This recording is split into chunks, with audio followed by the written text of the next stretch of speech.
ಶಿಕ್ಷಕಿಯಾಗಿ ಅಲ್ಲಿ ಕೆಲಸನೂ ಮಾಡಿದ್ದೆ ನಾನು. ಓಕೆ. ನಮ್ಮ ಕಾರ್ಯದಲ್ಲಿ ಅಂದ್ರೆ ಆಕ್ಸೆಂಟ್ ಅಂತ ಏನ್ ಹೇಳ್ತೀವಿ, ನಮ್ಮ ಹ್ಮ್ ಆಕ್ಸೆಂಟ್ ಆಗ್ಲಿ ಅಥವಾ ನಮ್ಮ ಭಾಷಾ ಶೈಲಿ ಆಗ್ಲಿ, ಅದು ಸ್ವಚ್ಛವಾಗಿರ್ಬೇಕು, ಶುದ್ಧವಾಗಿರ್ಬೇಕು. ಅಕಾರ ಹಕಾರ ಅಪಭ್ರಂಶ ಅವೆಲ್ಲ ಬಹಳ ಚೆನ್ನಾಗಿರ್ಬೇಕು ಅಂತಂದ್ರೆ ಆಕಾಶವಾಣಿಲಿ ಕೆಲಸ ಮಾಡಿದ್ರೆ ಅದು ನಮ್ಮನ್ನ ಬಹಳ ಚೆನ್ನಾಗಿ ತಿದ್ದಿ ತೀಡಿ ಮಾಡಿಬಿಡತ್ತೆ. ಸುಮಾರು ವರ್ಷ ನಾನು ಅಲ್ಲಿ ಆ, ಉದ್ಘೋಷಕಿಯಾಗಿ ಮಾಡಿದ್ದೆ, ವಾರ್ತಾವಾಚಕಿಯಾಗಿ ಕೆಲಸ ಮಾಡಿದ್ದೆ. ಎಷ್ಟೊಂದು ನಿರೂಪಣೆಯನ್ನ ನಾವು ಮಾಡುವಾಗ ಅಲ್ಲಲ್ಲೇ ನಾವು ಕೆಲವೊಂದು ಬದಲಾವಣೆಗಳನ್ನ ಮಾಡ್ಕೋಬೇಕಾಗತ್ತೆ, ಕೆಲವೊಂದು ಪರಿವರ್ತನೆಗಳನ್ನ ಮಾಡ್ಕೊಳ್ಬೇಕಾಗತ್ತೆ. ಅದಕ್ಕೆ ಮೊದಲೇ ನಾವು ಮನಸ್ಸನ್ನ ಸಿದ್ಧವಾಗಿ ನಾವು ಇಟ್ಕೊಳ್ಬೇಕಾಗತ್ತೆ. ಇದೆಲ್ಲವನ್ನು ನಾವು ಅಲ್ಲಿ ಕಲ್ತಿರ್ತೀವಿ.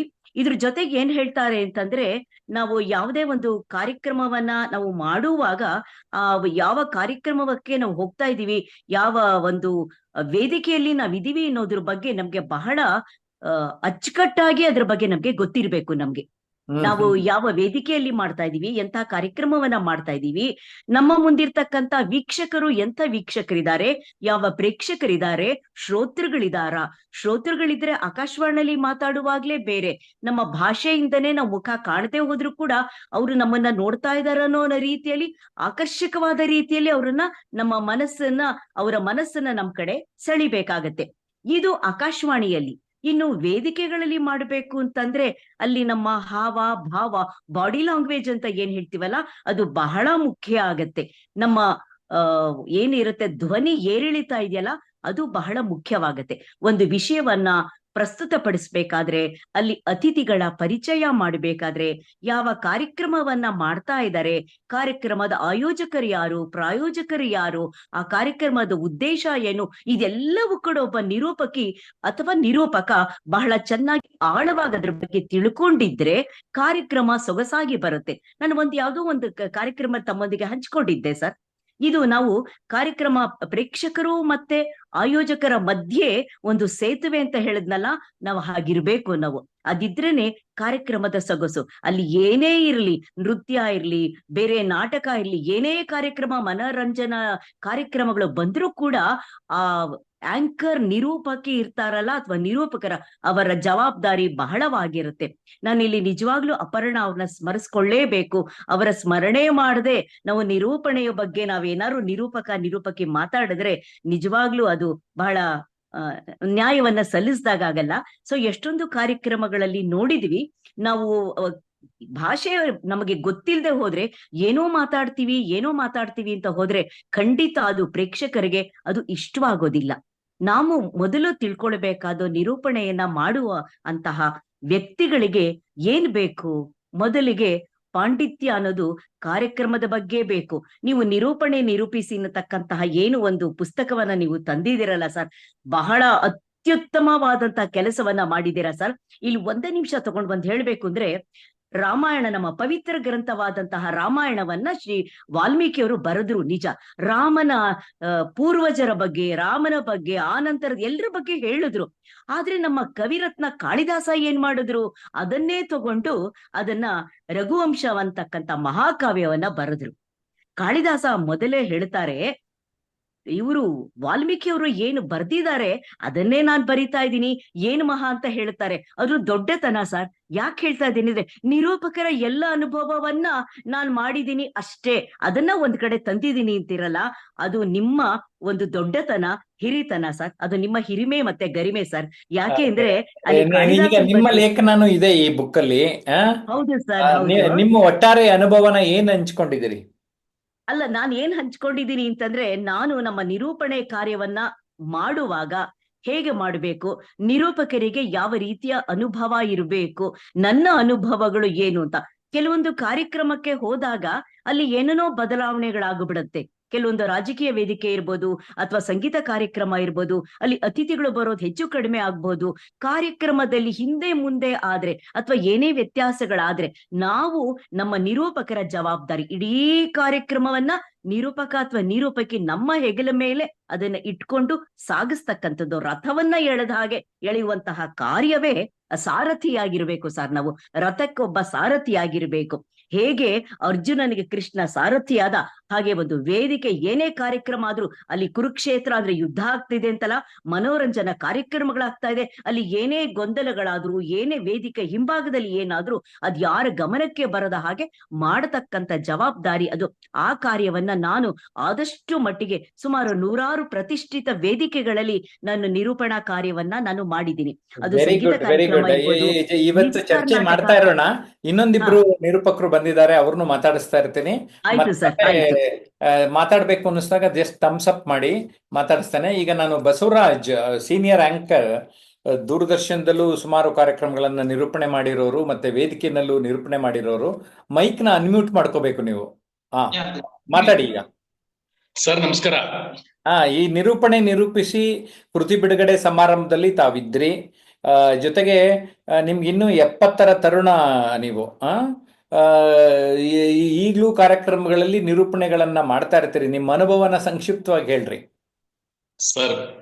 ಪ್ರಪ್ರಥಮವಾಗಿ ಕೃತಜ್ಞತಾ ಸಮರ್ಪಣಾ ಕಾರ್ಯಕ್ರಮದಲ್ಲಿ ನನ್ನನ್ನು ಗುರುತಿಸಿ ದೂರದರ್ಶನದಲ್ಲಿ ಸಾಕಷ್ಟು ವರ್ಷ ಸೇವೆಯನ್ನ ಮಾಡಿ ಪ್ರಸಾದನದಲ್ಲಿ ಸೇವೆಯನ್ನ ಮಾಡಿದಂತ ಉಮೇಶ್ ಕುಮಾರ್ ಅವರ ಸ್ಮಾರಕ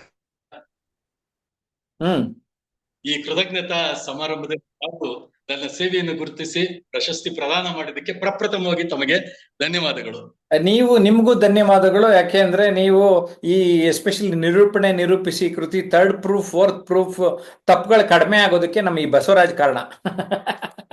ಸರ್, ತಮ್ಮ ಹೃದಯ ವೈಶಾಲ್ಯದಕ್ಕೆ ಧನ್ಯವಾದಗಳು. ಪ್ರಪ್ರಥಮವಾಗಿ ನಾವೆಲ್ಲ ಕನ್ನಡಿಗರು.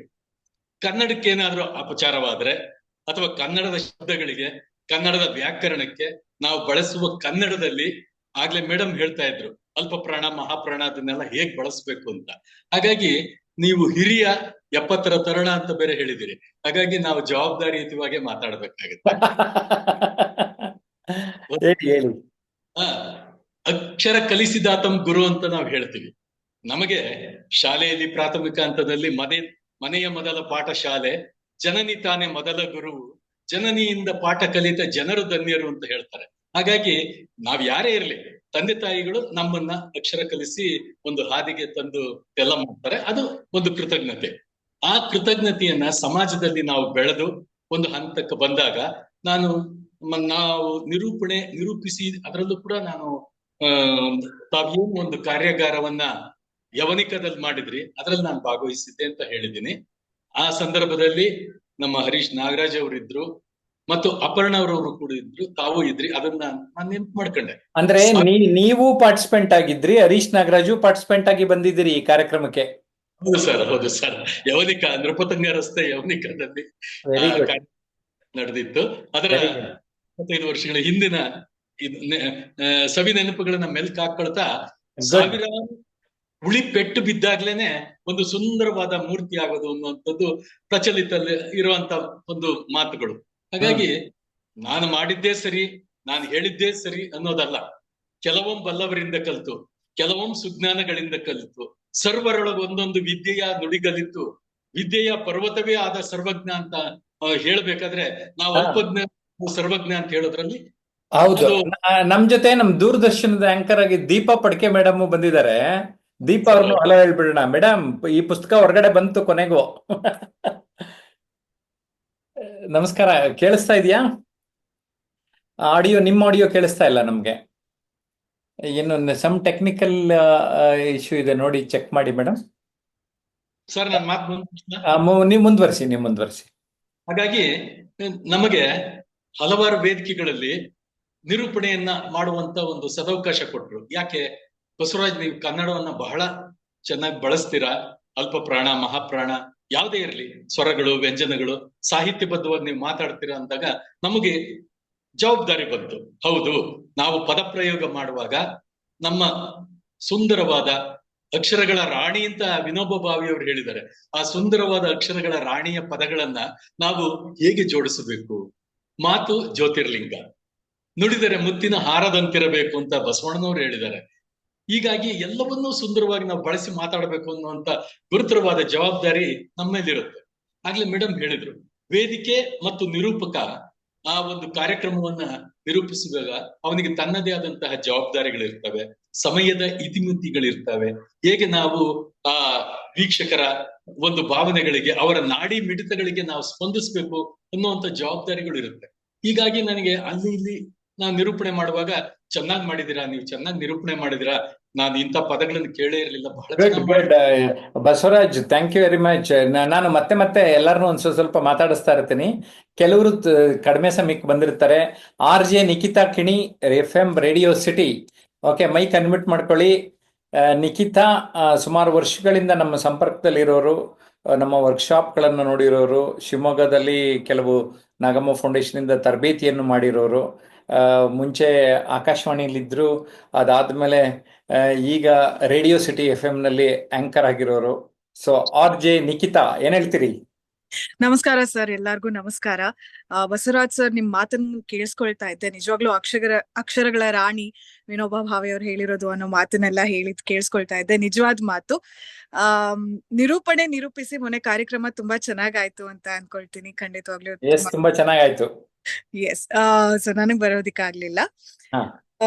ಸರ್, ನಿರೂಪಣೆ ಬಗ್ಗೆನೆ ನಾವು ಮಾತಾಡ್ತಿರೋ ಹಾಗೆ ಎಲ್ಲಾರು ಕೇಳಿಸ್ಕೊಳ್ತಿದ್ದೀರಿ, ನೋಡ್ತಿದ್ದೀರಿ. ಪ್ರತಿಯೊಬ್ಬರ ನಿರೂಪಣೆಯ ಶೈಲಿ ವಿಭಿನ್ನವಾಗಿರುತ್ತೆ. ಮತ್ತೆ ಈ ಶೈಲಿಯನ್ನ ನಾವೇ ಕಂಡುಕೊಳ್ಬೇಕು.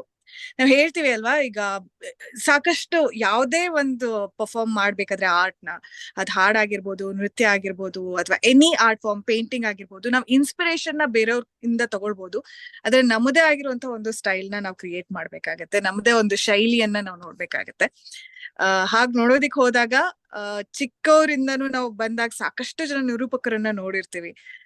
ನಮ್ಗೆ ಗೊತ್ತಿಲ್ದಂಗೆ ಕೆಲವು ಪಾಯಿಂಟ್ಸ್ ಗಳು ಜಸ್ಟ್ ಅಬ್ಸರ್ವ್ ಮಾಡಿದ್ರೆ ಸಾಕು, ಅದು ನಮ್ಮ ಮನ್ಸಿನಲ್ಲಿ ಇರುತ್ತೆ. ಸೊ ಈ ವಿಚಾರಗಳು ಜಾಸ್ತಿಯಾಗಿ ನಾನು ಮನ್ಸಿನಲ್ಲಿ ಇಟ್ಕೊಳ್ತೀನಿ. ನಿಮ್ಮ ಲೇಖನದಲ್ಲಿ, ಈಗ ಈ ಬುಕ್ ಅಲ್ಲಿ ಲೇಖನದಲ್ಲಿ ಯಾವ ಸಂದೇಶ ಕೊಟ್ಟಿದ್ದೀರಾ? ಒಬ್ಬ ನಿರೂಪಕನಿಗೆ ಅವನು ಬಳಸುವಂತಹ ಭಾಷೆ ತುಂಬಾ ಮುಖ್ಯ ಆಗುತ್ತೆ ಅಂತ ನಾನು ಹೇಳಿದ್ದೀನಿ. ಹಾಗೆ ಪದಗಳ ಜೋಡಣೆ ಆಗಿರ್ಬೋದು, ಮತ್ತೆ ಎಲ್ಲದಕ್ಕಿಂತ ಹೆಚ್ಚಾಗಿ ಒಬ್ಬ ನಿರೂಪಕ ಅಥವಾ ನಿರೂಪಕಿ ಆಗಿರುವಂತವಳು ಒಂದು ಪರ್ಸನಾಲಿಟಿ. ವೇದಿಕೆ ಮೇಲೆ ಇಡೀ ಅವಳು ಮಾತಾಡ್ಬೇಕಾದ್ರೆ ಅಥವಾ ಅವ್ನು ಮಾತಾಡ್ತಿರ್ಬೇಕಾದ್ರೆ ಇಡೀ ಅಲ್ಲಿರುವಂತಹ ಕ್ರೌಡ್ನು ಕೂಡ ಎಂಗೇಜ್ ಮಾಡುವಂತಹ ಶಕ್ತಿ ಇರ್ಬೇಕು. ಅದಕ್ಕೆ ಸುಮ್ನೆ ನಾವು ಮಾತಾಡಿದ್ರೆ ಆಗೋದಿಲ್ಲ. ನಾವು ಮಾತಾಡುವಂತಹ ಮಾತುಗಳನ್ನ ನಾವು ನಂಬಿರ್ಬೇಕು, ಅಥವಾ ಒಂದು ಪಾಸಿಟಿವ್ ಥಾಟ್ ನ ನಾವು ವೇದಿಕೆಗೆ ನೀಡಿದಾಗ ಅದು ಬಹುಶಃ ಮೋಸ್ಟ್ ಇಂಪಾರ್ಟೆಂಟ್ಲಿ ಎಲ್ಲಾರ ಮನಸ್ಸನ್ನ ಗ್ರಹಿಸುತ್ತೆ ಅಂತ ಅನ್ಸುತ್ತೆ. ಹಾಗಾಗಿ ಅದೇ ವಿಚಾರ ಜಾಸ್ತಿಯಾಗಿ ನಾನು ನನ್ನ ಆರ್ಟಿಕಲ್ ನಲ್ಲಿ ಬರ್ತಿದ್ದೀನಿ. ಒಬ್ಬ ವ್ಯಕ್ತಿಯಾಗಿ ಏನ್ ಯೋಚನೆ ಮಾಡ್ತಾನೆ, ಎಷ್ಟು ಪಾಸಿಟಿವ್ ಆಗಿ ಯೋಚನೆ ಮಾಡ್ತಾನೆ, ಅವನ್ ಪದಗಳನ್ನ ಹೇಗೆ ಜೋಡಿಸ್ತಾನೆ, ಭಾಷೆ ಮತ್ತೆ ಧ್ವನಿ ಪ್ಲಸ್ ಪಾಯಿಂಟ್ ಆಗುತ್ತೆ ಇವಿಷ್ಟರ ಜೊತೆಗೆ ಅಂತ ಹೇಳಿ. ಓಕೆ, ಟ್ರೈನರ್ ನಿಖಿತಾ RJ ಆಗಿದ್ದು ಹೇಗೆ? ಇದು ಇಂಟ್ರೆಸ್ಟಿಂಗ್ ಕ್ವೆಶ್ಚನ್. ಮುಂಚೆಯಿಂದ ನಿರೂಪಣೆ ಮಾಡ್ತಿದ್ದೆ. ಐ ಥಿಂಕ್ ಅಟ್ರಾಕ್ಷನ್ ವರ್ಕ್ ಆಗುತ್ತೆ ಅನ್ಸುತ್ತೆ. ತುಂಬಾ ಹಿಂದೆ ಒಂದ್ಸಲ ಯಾವ್ದೋ ಸೆಷನ್ ನಿಮ್ ಜೊತೆಗೆ ನಾನು ಅಟೆಂಡ್ ಮಾಡಿದಾಗ ನಲ್ಲಿ ನಾನು ಹೇಳಿದ್ದೆ ಇದ್ರ ಬಗ್ಗೆ. ತುಂಬಾ ಚಿಕ್ಕವಳಿರ್ತಾ ಈ ಸ್ಕೂಲ್ಗಳಲ್ಲೆಲ್ಲ ನಮ್ಗೆ ಆನ್ಯುವಲ್ ಡೇ ನಡೆಯುತ್ತಲ್ವಾ, ಅವಾಗ ಒಂದೊಂದು ಗ್ರೂಪ್ ಮಧ್ಯದಲ್ಲಿ ಕಾಂಪಿಟೇಷನ್. ಮತ್ತೆ ಈ ಗ್ರೂಪ್ ಕಾಂಪಿಟೇಷನ್ ನಡೆಸ್ಬೇಕಾದ್ರೆ ಅಂದ್ರೆ ಒಂದು ಟೀಮ್ ನಿಂದ ಒಂದ್ 2 ಡಾನ್ಸು, 2 ನಾಟಕ ಹಿಂಗೆಲ್ಲ ಇರುತ್ತೆ. ಒಂದ್ 5-6 ಪರ್ಫಾರ್ಮ್ ಮಾಡ್ಬೇಕು. ಮತ್ತೆ ಇಷ್ಟು ಗ್ರೂಪ್ ಗಳ ಮಧ್ಯದಲ್ಲಿ ಕಾಂಪಿಟೇಷನ್ ಇರುತ್ತೆ. ಸೊ ಇಲ್ಲಿ ಇದನ್ನೆಲ್ಲ ನಿರೂಪಣೆ ಮಾಡೋದಿಕ್ಕೆ ಈ 4-5 ಗ್ರೂಪ್ಸ್ ಏನಿದೆ ಅಲ್ಲಿ ಒಬ್ಬೊಬ್ರು ಆಂಕರ್ ನ ಅವರು ಹೋಸ್ಟ್ ನ ಮಾಡ್ತಾರೆ. ಇವರು ಹೈಸ್ಕೂಲ್ ನಲ್ಲಿ ಇರ್ತಾರೆ, ಅಂದ್ರೆ 9th ಸ್ಟ್ಯಾಂಡರ್ಡ್ ಅಥವಾ 10th ಸ್ಟ್ಯಾಂಡರ್ಡ್. ನಾನು ಇನ್ನು ಅವಾಗ 5th ಸ್ಟ್ಯಾಂಡರ್ಡ್. ಇವರಿಗೆ ಕೊಡುವಂತ ಎಂಟ್ರಿ ಹೇಗಿರುತ್ತೆ ಅಂತ ಹೇಳಿದ್ರೆ ಫುಲ್ ರಾಜ ಮರ್ಯಾದೆ. ಹೂವನ್ ಮಧ್ಯದಿಂದ ಒಬ್ಳು MC ಬರ್ತಾಳೆ, ಇನ್ಯಾವುದೋ ಒಂದು ಪಲ್ಲಕ್ಕಿನಲ್ಲಿ MC ಬರ್ತಾಳೆ ಅಥವಾ ಬರ್ತಾನೆ. ಸೊ ಅದೆಲ್ಲ ನೋಡಿದ್ರೆ ಏನ್ ಚೆನ್ನಾಗಿದೆ ಅಲ್ಲ, ನಾನು ಹೀಗೆ MC ಆಗ್ಬೇಕು ಅಂತ ಅವಾಗ ಒಂದ್ಸಲ ಯೋಚನೆ ಮಾಡಿದ್ದು. ಒಂದಿನ ಇಂಥ ಒಂದು ಅವಕಾಶ ಸಿಗುತ್ತೆ ಅನ್ಕೊಂಡಿಲ್ಲ. ಬಹುಶಃ ನಾನು 5ನೇ ಕ್ಲಾಸ್ ಅಲ್ಲಿ ಅನ್ಕೊಂಡಿದ್ದು ಆಂಕರ್ ಆಗ್ಬೇಕು ಅಂದ್ರೆ 9th ಹೋಸ್ಟ್ ಆಗ್ಬೇಕು ಅಂದ್ರೆ 9th ಅಥವಾ 10th ಅಲ್ಲಿ ಇರ್ಬೇಕು. ಯಾವ್ದೋ ಒಂದು ಕ್ಲಬ್ ಇನಾಗ್ರೇಷನ್, MC ಮಾಡ್ತೀಯಾ ಅಂತ ಹೇಳ್ಬಿಟ್ಟು ಕೇಳಿದ್ರು. ಅಷ್ಟ್ರಲ್ಲೆಲ್ಲ ಈ ಡಿಬೇಟು ಇದ್ರಲ್ಲೆಲ್ಲ ತುಂಬಾ ಪಾರ್ಟಿಸಿಪೇಟ್ ಮಾಡ್ತಾ ಇದ್ದೆ ನಾನು. ಮಾಡ್ತೀಯ ಅಂತ ಕೇಳಿದ್ರು. ಇದಕ್ಕೋಸ್ಕರನೇ ನಾನು ಕಾಯ್ತಿದ್ದೆ ಅನ್ನೋ ತರ ಅವತ್ತು 9th ಸ್ಟ್ಯಾಂಡರ್ಡ್ ಅಲ್ಲೋ ಇದ್ದಾಗ ಒಂದು ನಿರೂಪಣೆ, ಒಂದು ಹೋಸ್ಟ್ ಮಾಡೋದಿಕ್ ಸ್ಟಾರ್ಟ್ ಮಾಡಿದ್ದು ಬಹುಶಃ ಮತ್ತೆ ಹಿಂದೆ ನೋಡಿಲ್ಲ ಅನ್ಸುತ್ತೆ. I think that is one law of attraction. ನಂಗೆ ಗೊತ್ತಿಲ್ದಂಗೆ ಅದನ್ನ ಆಸೆ ಪಟ್ಟು ಅದ್ರ ಕಡೆ ನಂಗೆ ಗೊತ್ತಿಲ್ದಂಗೆ ನಾನು ವರ್ಕ್ ಮಾಡ್ತಿದ್ದೆ ಅನ್ಸುತ್ತೆ. ಅದು ಓದೋದ, ವೆರಿ ಗುಡ್, ವೆರಿ ಗುಡ್. ಮನೆಯಲ್ಲಿ ಭಾಷೆ ಕರೆಕ್ಟ್ ಮಾಡೋದಾಗಿರ್ಬೋದು. ನನ್ನ ತಾತ ನನ್ ಕನ್ನಡದಲ್ಲಿ ಬರ್ದ್ಬಿಟ್ಟು ಇದು ಸರಿ ನನ್ ಡಿಕ್ಟೇಟ್ ಮಾಡೋರು ನಾನು ಬರೀತಿದ್ದೆ, ಇದು ಒತ್ತಕ್ಷರ ಇದನ್ನೆಲ್ಲ ಎಷ್ಟು ಸ್ಪೆಲ್ಲಿಂಗ್ ಮಿಸ್ಟೇಕ್ ಮಾಡ್ತಿದ್ದೆ, ಅದನ್ನೆಲ್ಲ ಸರಿ ಮಾಡ್ತಾ ಪ್ರೊನೌನ್ಸಿಯೇಷನ್ ಆಗಿರ್ಬೋದು ಇದನ್ನೆಲ್ಲ ಅವಾಗಿಂದ ಮಾಡ್ತಾ ನಂಗೆ ನಾಲೆಡ್ಜ್ ಗೇನ್ ಮಾಡಕ್ ತುಂಬಾ ಇಷ್ಟ ಇತ್ತು. ಮನೇಲಿ ಇದ್ದಿದ್ರಿಂದ ನ್ಯೂಸ್ ಪೇಪರ್ಸ್ ಎಲ್ಲ ಇರ್ತಿದ್ರಿಂದ ಎಲ್ಲೋ ಒಂದ್ ಕಡೆ ಅದ್ ನಂಗೆ ಗೊತ್ತಿಲ್ದಂಗೆ ಅದು ಕೆಲ್ಸಕ್ ಬಂತು.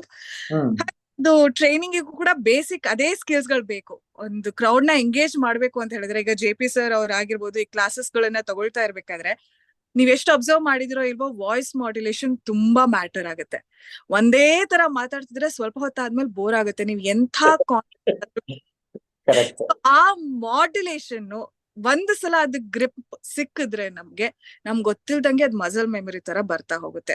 ಅಂದ್ರೆ ಕೆಲವು ಸಲ ಹೇಳ್ತಾರಲ್ಲ, ನಮ್ಗೆ ಏನೇನ್ ಚಾಲೆಂಜಸ್ ಇದೆ ಅದೊಂದ್ ಕಷ್ಟ ಇದೆ ಅಂತ ಸುಮ್ನೆ ಯೋಚನೆ ಮಾಡಿದ್ರೆ ಸಾಕು, ಅದಕ್ಕೆ ದಾರಿ ಸಿಗುತ್ತೆ ನಮ್ ಸಾಲ್ವ್ ಮಾಡ್ಕೊಳ್ಳೋದಿಕ್ಕೆ.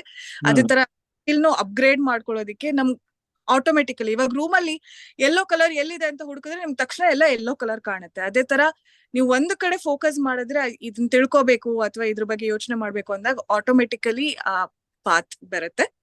ಅಂಡ್ ಅದೇ ತರ ಟ್ರೈನಿಂಗ್ ಕೂಡ ಒಂದು ಆಪರ್ಚುನಿಟಿ ಆಗಿ ಬಂದಿದ್ದು. ಅದಾದ್ಮೇಲೆ ನಿರೂಪಣೆ ಸೈಡ್ ನಲ್ಲಿ ನಡೀತಾ ಇತ್ತು. And one fine day FM ರೇನ್ಬೋದಲ್ಲಿ ಆಡಿಷನ್ಸ್ ಕರೀತಾ ಇದ್ರು. ನನ್ನ ಫ್ರೆಂಡ್ ಯಾರೋ ಕೇಳಿದ್ರು, ಅವತ್ ಲಾಸ್ಟ್ ಡೇ ಆಗಿತ್ತು. ನನ್ನ ಅದೃಷ್ಟಕ್ಕೆ ನಾನೇ ಹೋಗಿ ಮೋಸ್ಟ್ಲಿ ಲಾಸ್ಟ್ ತಗೊಂಡ್ ಬಂದಿದ್ದ ಅಪ್ಲಿಕೇಶನ್ ಫಾರ್ಮ್. ಕೊನೆ ದಿನ ಅಲ್ಲಿರೋರು ನಾನು RJ ಆಗ್ತೀನಿ ಅಂತ ಅಂದ್ಕೊಂಡಿದ್ರು ಇಲ್ವೋ, ಮಿತ ಭಾಷಿ ನೋಡೋದಿಕ್ಕೆ ಮೈಕ್ ಕೊಟ್ರೆ ಮಾತ್ರ ತುಂಬಾ ಮಾತಾಡ್ತೀನಿ ಅನ್ಸುತ್ತೆ. ಒಂದು 800-1000 ಜನ ಅಪ್ಲೈ ಮಾಡಿದ್ರು. ಅದ್ರಲ್ಲಿ 20 ಸೆಲೆಕ್ಟ್ ಮಾಡಿದ್ರು. 18 ಜನ ಕನ್ನಡ RJs ಮತ್ತೆ 2 ಇಂಗ್ಲಿಷ್ RJs. 18 ಜನರಲ್ಲಿ ನಾನು ಒಬ್ಳಾದೆ. ಅಂಡ್ ಆಲ್ ಇಂಡಿಯಾ ರೇಡಿಯೋದಲ್ಲಿ ಸೆಲೆಕ್ಟ್ ಆಗೋದು ಅಂತ ಹೇಳಿದ್ರೆ ಒಂಥರ ಸಿವಿಲ್ ಸರ್ವಿಸಸ್ ಅಲ್ಲೆಲ್ಲ ಎಕ್ಸಾಮ್. ಹೌದು, ಇಲ್ಲಿ ಸೀನಿಯರ್ ಅನೌನ್ಸರ್ ಇದ್ದಾರೆ ನಮ್ ಜೊತೆ, ಜಯಲಕ್ಷ್ಮಿ ಅಂತ. ನೀವು ಮಾತಾಡೋ ಮುಂಚೆ ಮಾತಾಡಿದ್ರು ಮೇಡಮ್. ಸೊ ಈಗ ಈ ಬುಕ್ಕು ನನಗೇನ್ ಖುಷಿ ಅಂದ್ರೆ ಸಪ್ನಾಲಿ ಜಾಸ್ತಿ ಜನ ಪರ್ಚೇಸ್ ಮಾಡ್ತಾ ಇದಾರೆ. Very nice. ಯಾಕಂದ್ರೆ ಅವರು ಕನ್ನಡ ವಿಭಾಗದ ಮುಖ್ಯಸ್ಥರು ಒಂದು ವಿಡಿಯೋ ಮಾಡಿ ಹಾಕಿದ್ದಾರೆ ಇನ್ಸ್ಟಾಗ್ರಾಮ್ ನಲ್ಲಿ. ಒಂದು 3 ಪುಸ್ತಕ ತುಂಬಾ ಚೆನ್ನಾಗಿ ಸೇಲ್ ಆಗ್ತಾ ಇದೆ. ಅದ್ರಲ್ಲಿ ನಿರೂಪಣೆ ನಿರೂಪಿಸಿ ಕೂಡ ಒಂದು, ಎಲ್ರು ಕೊಂಡು ಓದಿ ನಿಮ್ಗೆಲ್ಲ ಹೆಲ್ಪ್ ಆಗುತ್ತೆ ಅಂತ ಒಂದು ವಿಡಿಯೋ ನೋಡಿದೆ. ಸೊ ನಾನು ಎಷ್ಟೊಂದ್ ದಿನದಿಂದ ಈ ಬುಕ್ ಬರೆಯಕ್ ಪ್ಲಾನ್ ಮಾಡಿದ್ದೆ. 30 ಜನದ ಲೇಖನ ತರಿಸ್ಬೇಕು ಆಂಕರ್ಸ್ ಅಂದ್ರೆ ಎಷ್ಟು ಶ್ರಮ ಹಿಡಿಯುತ್ತೆ ನಿಮ್ಗೆ ಗೊತ್ತು, ಫಾಲೋ ಅಪ್ ಮಾಡೋದು. ಇನ್ಕ್ಲೂಡಿಂಗ್ ಅಪರ್ಣ ಹುಷಾರಿಲ್ಲ ಅಂತ ಗೊತ್ತಿಲ್ಲ ನನಗೆ, ಬಟ್ ಅಪರ್ಣ JP ನಾನು ಆಡಿಯೋ ಜಸ್ಟ್ ವಾಯ್ಸ್ ಮೆಸೇಜ್ ಕಳಿಸ್ತೀನಿ, ಬರ್ಕೊಳ್ತೀರಾ ಪರವಾಗಿಲ್ವಾ ಅಂದಿದ್ರು. ಸೊ ಅವ್ರು ತೀರ್ಕೊಂಡಾಗ ಆ ವಾಯ್ಸ್ ಮೆಸೇಜ್ ವಿಡಿಯೋ ಮಾಡಿ ಪೋಸ್ಟ್ ಮಾಡಿದ್ದೀನಿ. ಓಕೆ, ಈ ಬುಕ್ ಬಗ್ಗೆ ನನ್ನ ಒಂದು ಶ್ರಮದ ಬಗ್ಗೆ 1-2 ಮಾತು ಹೇಳೋದಾದ್ರೆ? ಖಂಡಿತ ಸರ್. ಐ ಥಿಂಕ್ ನಾನು ಅದೇ ಬರ್ತಾ ಇದ್ದೆ.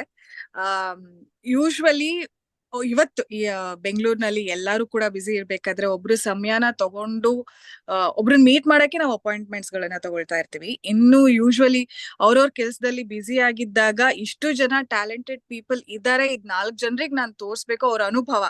ಸೊ ಆಗ್ಲೇ ನಾನು ಹೇಳ್ದಂಗೆ ಪ್ರತಿಯೊಬ್ರು ಶೈಲಿನೂ ಕೂಡ ವಿಭಿನ್ನವಾಗಿರುತ್ತೆ. ಈಗ ನೀವು ಬಹುಶಃ ನೀವೇ ಒಬ್ರು ಒಳ್ಳೆ ಆಂಕರ್ ಆಗಿರ್ಬೇಕಾದ್ರೆ ನೀವೇ ಒಂದು ಆರ್ಟಿಕಲ್ ಇಡೀ ಬುಕ್ ನ ಬರ್ದು ಹೋಗ್ಬೋದಿತ್ತು, ಆದ್ರೆ ಅದ್ರ ಮಹತ್ವ ನಿಮ್ಗೆ ಗೊತ್ತಿತ್ತು. ಸೊ ಎಲ್ಲಾರ್ನು ಒಟ್ಟು ಹಾಕಿ ಕಲೆ ಹಾಕಿ ದಿ ಬೆಸ್ಟ್ ಅನ್ನೋದನ್ನ ಚೂಸ್ ಮಾಡಿರೋದ್ರಲ್ಲಿ ನಾನು ಚೂಸ್ ಮಾಡಿದ್ದಕ್ಕೆ thank you first of all.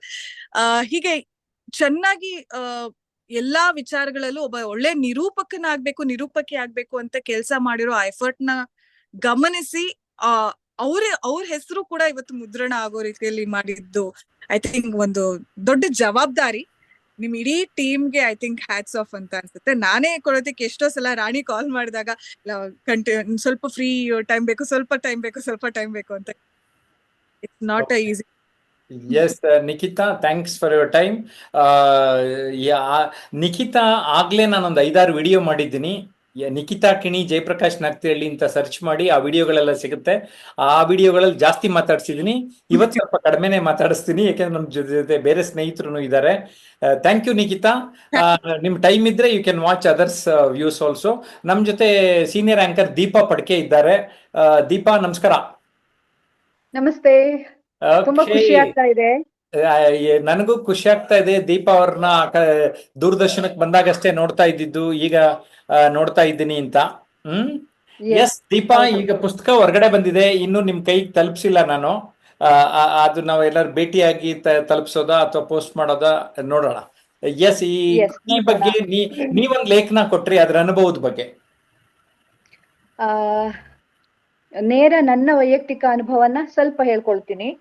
ಅದ್ರ ಮೊದಲು ನೀವು ಪುಸ್ತಕ ಮಾಡಿರುವ ಒಂದು ಆಶಯ ಏನಿದೆ ಅದು ನಿಜಕ್ಕೂ ತುಂಬಾ ಅಭಿನಂದನೆಗೆ ಅರ್ಹ. ಯಾಕಂದ್ರೆ ಸಿಕ್ಕಾಪಟ್ಟೆ ಪುಸ್ತಕಗಳು ಬರ್ತಾ ಇವೆ ಅಂಥದ್ರಲ್ಲಿ. ಆಮೇಲೆ ನಿರೂಪಣೆ ಅನ್ನೋದು ಕೂಡ ಇವಾಗ ಬಹಳ ಚಾಲ್ತಿಯಲ್ಲಿರುವ ಒಂದು ಉದ್ಯೋಗ ಅಂತಲೇ ಹೇಳ್ಬೇಕು. ಅಂತ ಹೊತ್ತಿನಲ್ಲಿ ನಿರೂಪಣೆ ಅಂದ್ರೆ ಏನು, ನಿರೂಪಣೆಗೆ ಇರಬೇಕಾದ ಅರ್ಹತೆಗಳೇನು ಅನ್ನೋದನ್ನ ಬಹಳ ಯೋಚನೆ ಮಾಡಿ ಈ ಪುಸ್ತಕದ ಮೂಲಕ ನೀವು ಕೊಟ್ಟಿರೋದು ನಿಜಕ್ಕೂ ಪ್ರಶಂಸೆಗೆ ಪೂರ್ತಿ ಅರ್ಹವಾದ ಈ ಕೆಲಸ ನಿಮ್ದು. ಆ ಕಾರಣಕ್ಕಾಗಿ JP ನಿಮ್ಗೆ ಅಭಿನಂದನೆಗಳು. ಆಮೇಲೆ ಈ ಪುಸ್ತಕ ನೀವು ಆಗ್ಲೇ ಹೇಳಿದ್ರಿ ಸಪ್ನದಲ್ಲಿ ಹಾಟ್ ಕೇಕ್ ತರ ಸೇಲ್ ಆಗ್ತಾ ಇದೆ ಅಂತ, ಅದು ಇನ್ನೊಂದು ಖುಷಿಯ ವಿಷಯ. ಒಟ್ಟಿನಲ್ಲಿ ಯಾರಿಗೆ ಏನು ತಲುಪಬೇಕು ಅನ್ನೋದು ಆ ಮನ್ಸಿಟ್ಕೊಂಡು ನೀವು ಮಾಡಿದಿರಲ್ಲ, ಯಾವಾಗ್ಲೂ ಒಳ್ಳೆಯ ಯೋಚನೆಯ ಕೆಲಸಗಳು ಒಳ್ಳೆಯ ಫಲವನ್ನ ಕೊಡ್ತವೆ ಅಂತ ಹೇಳೋದು ಇದೇ ಒಂದು ದೊಡ್ಡ ಉದಾಹರಣೆ ಅಂತ ಅನ್ಸುತ್ತೆ. ಇನ್ನು ನನ್ನ ನಿರೂಪಣೆಯ ಒಂದು ಅನುಭವಕ್ಕೆ ಹೋಗೋದಾದ್ರೆ, ಬಹಳ ಆಕಸ್ಮಿಕವಾಗಿ ನಿರೂಪಣೆಯ ಕ್ಷೇತ್ರಕ್ಕೆ ಬಂದವಳು ನಾನು. ನಂದು ಆಸಕ್ತಿ ಇದ್ದದ್ದು, ನಾನು ಕಲಾವಿದ ಕುಟುಂಬದಿಂದ ಬಂದಿರೋಳು, ಸಂಗೀತ ಡಾನ್ಸ್ ಈ ತರ ಇದ್ದವಳು. ಒಂದ್ ದಿನ ಏಕಾಏಕಿ ಚಂದನದ ಕ್ಯಾಮರಾದ ಮುಂದೆ ನನ್ನನ್ನು ಹೋಗಿ ನಿಲ್ಸಿದ್ರು. ಅದನ್ನೆಲ್ಲ ತುಂಬಾ ವಿವರವಾಗಿ ನಾನು ಬರೆದಿದ್ದೀನಿ. ಆದ್ರೆ ನನಗಿದ್ದ ಒಂದು ಖುಷಿ ಏನಂದ್ರೆ ನನ್ನ ಕನ್ನಡ ಚೆನ್ನಾಗಿತ್ತು ಅಂತ ನನಗೆ ಆವಾಗ ಹೇಳ್ತಾ ಇದ್ರು. ಸ್ಪಷ್ಟವಾಗಿ ಕನ್ನಡ ಮಾತಾಡ್ತೀರಿ ದೀಪಾ, ಆದ್ರಿಂದ ಯಾಕೆ ನೀವು ನಿರೂಪಣೆ ಮಾಡಬಾರ್ದು ಅಂತ ಹೇಗೆ ಕ್ಯಾಮರಾದ ಮುಂದೆ ನನ್ನ ನಿಲ್ಸಿದ್ರು. ಆ ಪಯಣ ಮತ್ತೆ ತುಂಬಾ ಈಸಿಯಾಗಿ ಸುಲಲಿತವಾಗಿ ನಡೀತು ಅಂತಲೇ ಹೇಳ್ಬೇಕು. ಮೊದಲ ಸರ್ತಿ ನಾನು ಫಸ್ಟ್ ಡೇ ನಾನು ಲೈವ್ ಹೋಗಿರೋದು, ಯಾವುದೇ ಒಂದು ಎಕ್ಸ್ಪೀರಿಯನ್ಸ್ ಇಲ್ಲದೆ.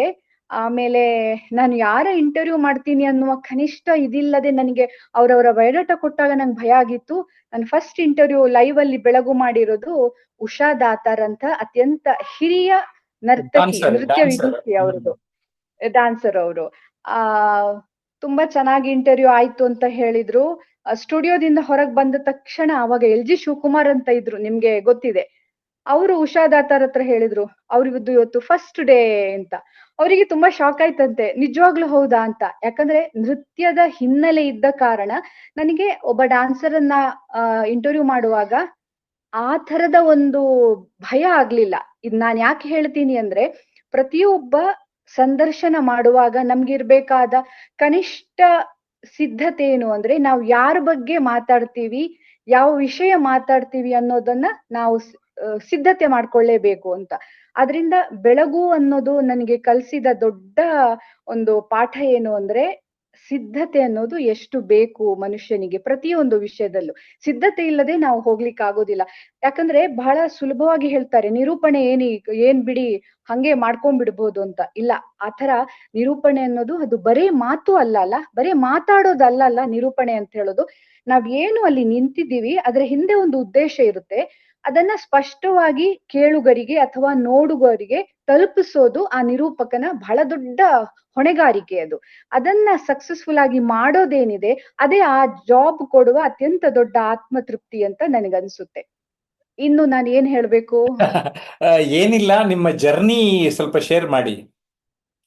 ಜರ್ನಿ ದೂರದರ್ಶನ ಬಿಟ್ಟ ಮೇಲೆ ಉದಯ ಟಿವಿಲೂ ಸ್ವಲ್ಪ ದಿನ ಕೆಲಸ ಮಾಡಿದ್ರಿ, ಮತ್ತೆ ಈಗ ಸಾಂಸ್ಕೃತಿಕ ಲೋಕದಲ್ಲಿ ಮಾಡಿದೆ ನಾನು. ಲಿಟರರಿ ಪ್ಲಾಟ್ಫಾರ್ಮ್ ಅಲ್ಲಿ ಸಕ್ರಿಯ ಆಗಿದ್ದೀರಿ, ಅದ್ರ ಬಗ್ಗೆ ಒಂದ್ ಸ್ವಲ್ಪ ಮಾಹಿತಿ. ಇನ್ನು ಒಂದು ದೂರದರ್ಶನ ನನ್ಗೆ ಯಾವ ರೀತಿ ಒಂದು ಎಕ್ಸ್ಪೋಜರ್ ಕೊಡ್ತು ಅಂದ್ರೆ, ನಿಮ್ಗೆ ಗೊತ್ತು, ನಾವು ಬೆಳಗುವಲ್ಲಿ ಡಾನ್ಸರ್ಸ್ ಅನ್ನ ಮಾತಾಡಿಸ್ತಾ ಇದ್ವಿ, ಮ್ಯೂಸಿಷಿಯನ್ಸ್ ಅನ್ನ ಮಾತಾಡಿಸ್ತಾ ಇದ್ವಿ, ಶಿಕ್ಷಣ ತಜ್ಞರನ್ನ ಮಾತಾಡಿಸ್ತಾ ಇದ್ವಿ, ಸ್ಪೋರ್ಟ್ಸ್. ಅಲ್ಲಿಂದ ನನ್ಗೆ ತುಂಬಾ ನಗು ಬರ್ತಾ ಇದ್ದದ್ದು, ನಾನು ವೆಂಕಟೇಶ್ ಪ್ರಸಾದ್ ಅವರನ್ನ ಇಂಟರ್ವ್ಯೂ ಮಾಡಿದಾಗ, ಕ್ರಿಕೆಟರ್. ನಿಮ್ಗೆ ನೆನ್ಪಿರ್ಬೇಕು, ಅಲ್ಲಿ ನಡುವೆ ನಮ್ಗೆ ರೈಲು ಮಾಹಿತಿ ಮತ್ತು ಈ ತರದ ಮಾಹಿತಿಗಳನ್ನ ಕೊಡ್ಬೇಕಿತ್ತು. ಎಷ್ಟು ಮಜವಾಗಿತ್ತು ಅಂದ್ರೆ, ವೆಂಕಟೇಶ್ ಪ್ರಸಾದ್ ನಾವು ನಡುವೆ ಒಂದು ಬ್ರೇಕ್ ತಕೊಂಡು ಇವಾಗ ರೈಲು ಮಾಹಿತಿ ಅಂತ ನಾನು ಓದಕ್ ಶುರು ಮಾಡಿದೆ. ಅವ್ರು ಅಲ್ಲೇ ವಾಟ್ ಇಸ್ ದಿಸ್ ರೈಲು ಮಾಹಿತಿ ಅಂತ. ನನಗೆ ಒಂದು ಕಡೆಯಿಂದ ಮುಜುಗರ, ಅವ್ರಿಗೆ ನಾನು ಹೇಗೆ ಹೇಳೋದು, ಇದು ನಡುವೆಯಲ್ಲಿ ನಾನು ರೈಲು ಮಾಹಿತಿ ಯಾಕೆ ಹೇಳ್ತಾ ಇದ್ದೀನಿ ಅಂತ.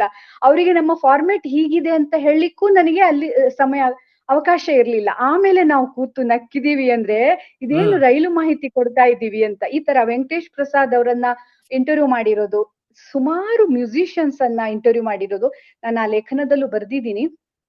ಇವತ್ತಿಗೂ ನಾನು ನೆನಪಲ್ಲಿ ಇಟ್ಕೊಳ್ಳುವಂತಹ ಒಂದು ಅತ್ಯಂತ ಸಜ್ಜನಿಕೆಯ ಜೀವ ಅಂದ್ರೆ ಸಿತಾರ್ ವಾದಕ ಬಾಲೆಖಾನ್ ಅವರು.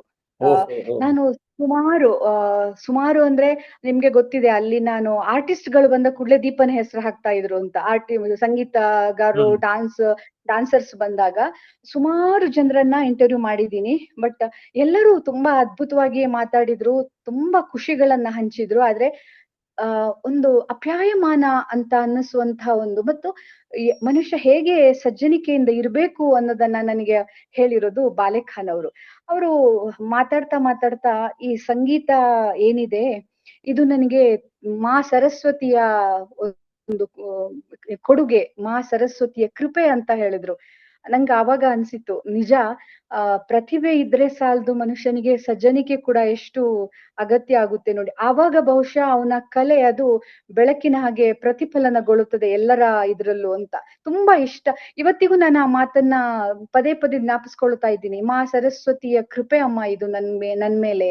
ಅದರಿಂದ ನಾನು ಸಿತಾರನ್ನ, ಅವ್ರದ್ದು 7 ತಲೆಮಾರಿನ ಸಿತಾರ್ ವಾದಕರ ಕುಟುಂಬ ಅದು. ನಿಮ್ಗೆ ಗೊತ್ತಿದೆ, ಕರೀಂ ಖಾನ್ ಅವರಿಂದ ಹಿಡಿದು ಹೀಗೆ ಈ ತರ ತುಂಬಾ ವ್ಯಕ್ತಿತ್ವಗಳನ್ನ ನನಗೆ ಪರಿಚಯಿಸಿದ ಚಂದನ ಅದು. ನಮ್ಮೆಲ್ಲರನ್ನ ನಿಜಕ್ಕೂ ಅದು ಬೆಳಗಿಸಿದೆ ಅಂತಲೇ ಹೇಳ್ಬೇಕು ಅಲ್ವಾ. ನಿಮ್ಮನ್ನು ಪ್ರತಿಯೊಬ್ಬರನ್ನ ನಾವು ಹೊಸ ಹೊಸ ವ್ಯಕ್ತಿತ್ವಗಳನ್ನ ಮಾತಾಡಿಸ್ತಾ ಅವರಿಂದ ಏನೋ ನಾವು ಕಲ್ತುಕೊಂಡು ಹೋಗಿದ್ದೀವಿ ಅಂತ. ಆಮೇಲೆ ನನ್ಗೆ ಉದಯ ಟಿವಿಯಲ್ಲಿ ಅವಕಾಶ ಆಯ್ತು. ಅಲ್ಲಿ ನಾನು ಸಿನಿಮಾ ಇತಿಹಾಸದ ಬಗ್ಗೆ, ಕನ್ನಡ ಚಲನಚಿತ್ರರಂಗದ ಪೂರ್ಣ ಇತಿಹಾಸವನ್ನ ನಾನು ಅಲ್ಲಿ ಹೆಜ್ಜೆ ಗುರುತು ಅನ್ನುವ ಒಂದು ಇದ್ರಲ್ಲಿ ಕಾರ್ಯಕ್ರಮ ಮಾಡಿದ್ದೆ.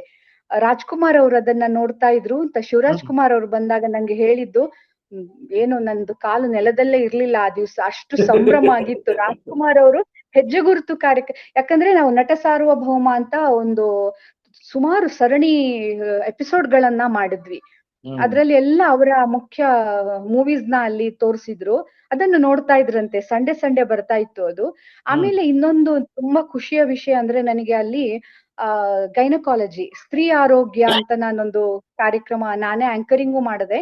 ಅದು ನನ್ನ ಕಲ್ಪನೆಯ ಇದಾಗಿತ್ತು. ಬಹುಶಃ ನನಗೆ ನೆನಪಾಗೋ ಹಾಗೆ ಕನ್ನಡ ಟಿವಿ ಕಿರುತೆರೆಯಲ್ಲಿ ಅದು ಮೊದಲ ಬಾರಿಗೆ ಗೈನಕಾಲಜಿಯನ್ನ ಏನು ಟಿವಿಯಲ್ಲಿ ಮಾತಾಡಿದ್ದು ಅಂತ ನನಗನ್ಸುತ್ತೆ. ಖ್ಯಾತ ಸ್ತ್ರೀ ರೋಗ ತಜ್ಞಿ ಪದ್ಮಿನಿ ಪ್ರಸಾದ್ ಅವರು ಅಲ್ಲಿ ಬಂದಿದ್ರು. ಫಸ್ಟ್ ಟೈಮ್ ಆ ತರದ ಒಂದು ಸ್ತ್ರೀಯರ ಸಮಸ್ಯೆಗಳು ಸಂಪೂರ್ಣ, ಒಬ್ಬ ಮಗು ಹುಟ್ಟುವಲ್ಲಿಂದ ಮೆನೋಪಾಸ್ ತನಕ, ಪ್ಯೂಬರ್ಟಿಯಿಂದ ಅಥವಾ ಆ ಮೆನೋಪಾಸ್ ತನಕ ಅಲ್ಲಿ ನಾವು ಕವರ್ ಮಾಡಿದ್ವಿ ಅದ್ರಲ್ಲಿ. ಆಮೇಲೆ ಅದರಲ್ಲಿ ಡಯಟ್ ಬಗ್ಗೆ ಸಹ ಮಾತಾಡಿದ್ವಿ. ಇದು ನನ್ಗೆ ಕೊಟ್ಟ ಅತ್ಯಂತ ಖುಷಿಯ ಗಳಿಗೆಗಳು. ಆಮೇಲೆ ಉದಯ್ ಟಿವಿ ಇನ್ನೊಂದು ಕೊಟ್ಟ ಖುಷಿ ಅಂದ್ರೆ, ಪ್ರಪ್ರಥಮ ಬಾರಿಗೆ ವಿಷ್ಣುವರ್ಧನ್ ಕಿರುತೆರೆಯಲ್ಲಿ ಸಂದರ್ಶನ ಕೊಟ್ಟದ್ದು. ಕದಂಬ ಅನ್ನುವ ಮೂವಿ ಆಗ ಬರ್ತಾ ಇತ್ತು. ಅದುವರೆಗೆ ಅವರು ಕಿರುತೆರೆಗೆ ಅವಾಗ ಇದ್ದದ್ದೇ ಉದಯ್ ಟಿವಿ, ನಿಮ್ಗೆ ಗೊತ್ತಿತ್ತಲ್ವಾ, ಟಿವಿನ ಇದು ಈ ಟಿವಿ ಶುರು ಆಗ್ತಾ ಇತ್ತು ಅಷ್ಟೇ. ಉದಯ್ ಟಿವಿಯದ್ದೇ 3 ಚಾನೆಲ್ಗಳು ಇತ್ತು, ಉಷೆ, ಉದಯ ನ್ಯೂಸ್, ಉದಯ ಟಿವಿ ಅಂತ. ಸೊ ಉದಯ್ ಟಿವಿಗೆ ಸಂಕ್ರಾಂತಿಗೆ ನಾನು ಉದಯ್ ಟಿವಿ ಸೇರಿ 1 ವಾರ ಆಗಿತ್ತಷ್ಟೇ. ಅವಾಗ ಒಂದ್ ದಿವ್ಸ ನನ್ಗೆ ಕರೆದು ವಿಷ್ಣುವರ್ಧನ್ ಅವರ ಇಂಟರ್ವ್ಯೂ ನೀವು ಮಾಡ್ಬೇಕು ಅಂತ ಹೇಳಿದಾಗ ನಾನು ಗಾಬರಿ ಆಗಿತ್ತು ನನಗೆ. ಅಯ್ಯೋ ರಾಮ, ನನ್ಗೆ ಇದನ್ನ ಕೊಡ್ತಾ ಇದ್ದಾರ ಅಂತ. ಬಟ್ ಅದ್ ಆಮೇಲೆ ನಂಗೆ ಅನ್ಸಿತು, ನನ್ಗೆ ಎಷ್ಟು ಒಳ್ಳೆಯ ಒಂದು ಅವಕಾಶ ಅದು ಆಗಿತ್ತು ಅಂತ. ತುಂಬಾ ಖುಷಿ ಕೊಟ್ಟ ಒಂದು ಸಂದರ್ಶನ ಅದು ಕೂಡ. 1 ಗಂಟೆಯ ಬಗ್ಗೆ ಅವರು ಅಧ್ಯಾತ್ಮದಿಂದ ಹಿಡಿದು ಕಲಾತ್ಮಕ ಚಿತ್ರಗಳವರೆಗೆ ಕೂಡ ಮಾತಾಡಿದ್ದೊಂದು ತುಂಬಾ ಒಳ್ಳೆಯ ನೆನಪು ಅದು. ಆಮೇಲೆ ನಾನು ಒಂದಷ್ಟು ಒಳ್ಳೊಳ್ಳೆಯ ಕಾರ್ಯಕ್ರಮಗಳನ್ನ ಮಾಡಿದ್ದೆ, ಸ್ಟೇಜ್ ಆಂಕರಿಂಗು ಮಾಡಿದ್ದೀನಿ. ಆಮೇಲೆ ನಾನು ಕತೆಗಳನ್ನ ಬರವಣಿಗೆಗೆ ಬಂದೆ. ಒಂದಷ್ಟು ನನ್ನ ಮಗಳು ಚಿಕ್ಕವಳಿದ್ಲು ಅನ್ನೋ ಕಾರಣಕ್ಕೆ ನನಗೆ ಮತ್ತೆ ಜಾಬ್ ಕಂಟಿನ್ಯೂ ಮಾಡ್ಲಿಕ್ಕೆ ಸ್ವಲ್ಪ ಕಷ್ಟ ಆಯ್ತು. ಯಾಕಂದ್ರೆ ಮನೆಯಲ್ಲಿ ಸ್ವಲ್ಪ ಪ್ರಾಬ್ಲಮ್ ಆಗ್ತಾ ಇತ್ತು, ಹೋಗೋದು ಬರೋದು. ನಿಮ್ಗೆ ಗೊತ್ತು, ಆಂಕರಿಂಗ್ ಅಂದ್ರೆ ನಾವು ಬರೇ ಟಿವಿ ಮುಂದೆ ನಿಲ್ಲುವ ಮೊದ್ಲು ನಾವು ಮನೆಯಲ್ಲೂ ಬಹಳಷ್ಟು ತಯಾರಿಗಳನ್ನ ಮಾಡ್ಕೊಳ್ಬೇಕಾಗ್ತದೆ ಅಂತ. ಹೋಮ್ ವರ್ಕ್ ಪ್ರಿಪರೇಷನ್ ತುಂಬಾ ಇಂಪಾರ್ಟೆಂಟ್. ಕೆಲವ್ರು ಏನ್ ಅನ್ಕೊಂಡ್ಬಿಡ್ತಾರೆ, ಬಂದ್ ಮಿಂಚ್ ಬಿಡ್ತಾರೆ ಅನ್ಕೋತಾರೆ. ಆದ್ರೆ ಅದ್ರ ಎಕ್ಸಾಕ್ಟ್ಲಿ, ಹಿಂದಿರೋ ನಾನು ಅದೇ ಶ್ರಮ ನಿಮ್ಗೆ ಅವಾಗ ಗೊತ್ತಿರೋದಿಲ್ಲ. ಹೇಳಿರೋದು. ಎಸ್, ನಾನು ಅವಾಗ ನಿಮ್ಗೆ ಅದನ್ನೇ ಹೇಳಿದ್ದು, ನಿರೂಪಣೆ ಅಂದ್ರೆ ಬರೇ ಮಾತಾಡೋದು ಅಲ್ವೇ ಅಲ್ಲ, ಅದಕ್ಕೆ ತುಂಬಾ ಪೂರ್ವ ಸಿದ್ಧತೆಗಳು ಅಗತ್ಯ ಇದೆ. ಅದನ್ನೆಲ್ಲ ಮಾಡ್ಕೊಂಡು ನನಗೆ ಅವಾಗ ಮಗಳು ಸಣ್ಣದಿರುವಾಗ ಆಗ್ಲಿಲ್ಲ. ಸೊ ಸಾಕಷ್ಟು ಖುಷಿಗಳನ್ನ ತಕೊಂಡು ನಾನು ರಿಸೈನ್ ಮಾಡಿ ಈಚೆ ಬಂದೆ. ತುಂಬಾ ಖುಷಿಗಳನ್ನ ತಕೊಂಡು, ಆ ಕಾರಣಕ್ಕೆ ನನಗೆ ಯಾವುದೇ ಬೇಸರಗಳು ಆಗ್ಲಿಲ್ಲ. ಆಮೇಲೆ ನಾನು ಬರವಣಿಗೆಗೆ ಬಂದಿರೋದು. ಓಕೆ. ನಿಮ್ಗೆ ಗೊತ್ತು, ವಿಜಯವಾಣಿಯಲ್ಲಿ ಮತ್ತು ಸಾಕಷ್ಟು ಕತೆಗಳನ್ನ ಬರ್ದೆ. ವರ್ಧಮಾನ ಯುವ ಪುರಸ್ಕಾರ ನನಗೆ ಬಂತು ನನ್ನ ಋತ ಅನ್ನುವ ಒಂದು ಪುಸ್ತಕಕ್ಕೆ. ಆಮೇಲೆ ಓದಿನ ಮನೆ ಅನ್ನುವ ಪುಸ್ತಕಕ್ಕೆ ಶಿವಮೊಗ್ಗ ಕರ್ನಾಟಕ ಸಂಘದ ಹಮಾನಾಯ್ಕ್ ಪ್ರಶಸ್ತಿ ಬಂದದ್ದು. ಇದೆಲ್ಲ ನನ್ನ ನಂತರದ ಖುಷಿಗಳು ಅಂತ ತುಂಬಾ ಹೇಳ್ಕೊಳಕ್ಕೆ. ಸಂತೋಷ. ನೀವು ಇದೇ ರೀತಿ ಸಾಂಸ್ಕೃತಿಕ ಸೇವೆನೂ ಮಾಡ್ತಾ ಇರಿ ಅಂತ ಎಕ್ಸ್ಪೆಕ್ಟ್ ಮಾಡ್ತೇನೆ. ನಮ್ ಜೊತೆ ದೂರದರ್ಶನದ ಪ್ರದೀಪ್ ಬಂದ್ಬಿಟ್ಟಿದ್ದಾರೆ. ಪ್ರದೀಪ್ ಒಂದ್ ಸ್ವಲ್ಪ ಮಾತಾಡ್ಸೋಣ. ನಾನು ಎಲ್ಲ ಆಂಕರ್ಸ್ನೇ ಯಾಕೆ ಆರ್ಟಿಕಲ್ ತಗೋಬೇಕಂತ, Pradeep as a producer of Doordarshan, anchors ಇಂದ ಏನ್ ಎಕ್ಸ್ಪೆಕ್ಟ್ ಆಂಕರ್ಸ್ ಇಂದ ಪ್ರೊಡ್ಯೂಸರ್ ಆಗಿ ಏನ್ ಎಕ್ಸ್ಪೆಕ್ಟ್ ಮಾಡ್ತೀವಿ ಅನ್ನೋದನ್ನ ಲೇಖನ ಬರ್ದಾರೆ. S Pradeep, welcome. ನಮಸ್ಕಾರ. ನನ್ನ ಮಾತು ಕೇಳಿಸ್ತಾ ಇದೆ ನಿಮ್ಮೆಲ್ಲ? ಎಸ್, ಕೇಳಿಸ್ತಾ ಇದೆ, ಮಾತಾಡಿ. ಕೇಳಿಸ್ತಾ ಇದೆ, ಹೇಳಿ. ಏನಂತಂದ್ರೆ ಈಗ ಯಾವುದೇ ನಿರೂಪಕರಿಗೂ ಯಾರು ಇಲ್ಲಿ ಗುರುಗಳಿರೋದಿಲ್ಲ, ಮತ್ತೆ ಯಾರ ಶಿಷ್ಯರು ಆಗೋದಿಲ್ಲ. ಎರಡನೇ ವಿಚಾರ ಏನಂತಂದ್ರೆ, ಅವ್ರಿಗೆ ಇನ್ನೊಬ್ಬರನ್ನ ನೋಡಿ ನೋಡಿ ಅವರ ನಿರೂಪಣಾ ಶೈಲಿನ ಅವರು ಅಭಿವೃದ್ಧಿ ಪಡಿಸ್ಕೊಳ್ತಾ ಇದ್ದಾರೆ. ಆಮೇಲೆ ನಿರೂಪಕರಿಗೆ ಏನಿರಬೇಕು ಅಂತಂದ್ರೆ, ಬಹುಮುಖ್ಯವಾಗಿ ಏನನ್ನ ಅವರು ನಿರೂಪಿಸ್ತಾ ಇದ್ದಾರೆ ಅನ್ನೋದು ತಿಳ್ಕೊಂಡಿರ್ಬೇಕಾಗತ್ತೆ. ಆಮೇಲೆ ಅವರು ಎಷ್ಟು ವಿಷಯ ತಿಳ್ಕೊಂಡಿದ್ದಾರೆ, ಆ ವಿಷಯದಿಗೆ ಎಷ್ಟು ಹೋಮ್ವರ್ಕ್ ಮಾಡಿದ್ದಾರೆ ಅನ್ನೋದು ತುಂಬಾ ಇಂಪಾರ್ಟೆಂಟ್ ಆಗುತ್ತೆ. ಸೊ ಎಲ್ಲ ಪ್ರೊಡ್ಯೂಸರ್ಸು ಯಾರೇ ಆದರೂ ಎಕ್ಸ್ಪೆಕ್ಟ್ ಮಾಡೋದು ಏನಂತಂದ್ರೆ, ನಮ್ಮ ಕಾರ್ಯಕ್ರಮ ಚೆನ್ನಾಗಿ ಬರಲಿ ಅಂತ. ಎಲ್ಲರೂ ಡಿಪೆಂಡ್ ಆಗೋದೇ ನಿರೂಪಕರ ಮೇಲೆ. ನಿರೂಪಕರು ಎಷ್ಟು ಅದ್ರದ ಹೋಮ್ವರ್ಕ್ ಮಾಡಿರ್ತಾರೆ, ಮತ್ತೆ ಅದ್ರ ಜ್ಞಾನ ಪಡ್ಕೊಂಡಿರ್ತಾರೆ, ಹೇಗೆ ನಿರ್ವಹಿಸ್ತೇನೆ ಅನ್ನೋದಂದ್ರೆ, ನಿರೂಪಕರು ನಿರೂಪಣೆ ಮಾಡೋಕ್ ಬರುತ್ತೆ, ಆದ್ರೆ ನಿರ್ವಹಿಸೋ ಜವಾಬ್ದಾರಿ ಕೂಡ ಅವ್ರ ಮೇಲೆ ಇರುತ್ತೆ.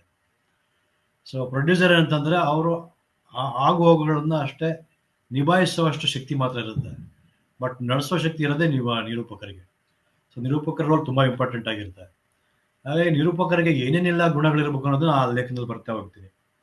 ಮತ್ತು ನಿರೂಪಕರು ಬರೀ ದೂರದರ್ಶನ ಟೆಲಿವಿಷನ್ಗೆ ಅಷ್ಟೇ ಸೀಮಿತ ಆಗಿರಲ್ವಲ್ಲ, ಹಾಗಾಗಿ ಸ್ಟೇಜಲ್ಲಿ ಇದ್ದಾಗ ಅವ್ರೇನೇನು ಪಾಸಿಬಿಲಿಟೀಸ್ ಇರುತ್ತೆ, ಎಷ್ಟು ಕಷ್ಟ ಇರುತ್ತೆ, ಅದು ಹೇಗೆ ನಿಭಾಯಿಸ್ಬೇಕು, ಅದ್ರ ಬಗ್ಗೆ ಒಂದಷ್ಟು ಹೇಳಕ್ಕೆ ಬರ್ತೇವೆ. ನಾನು ಆ ಲೇಖನ ಬರೆದಿದ್ದು.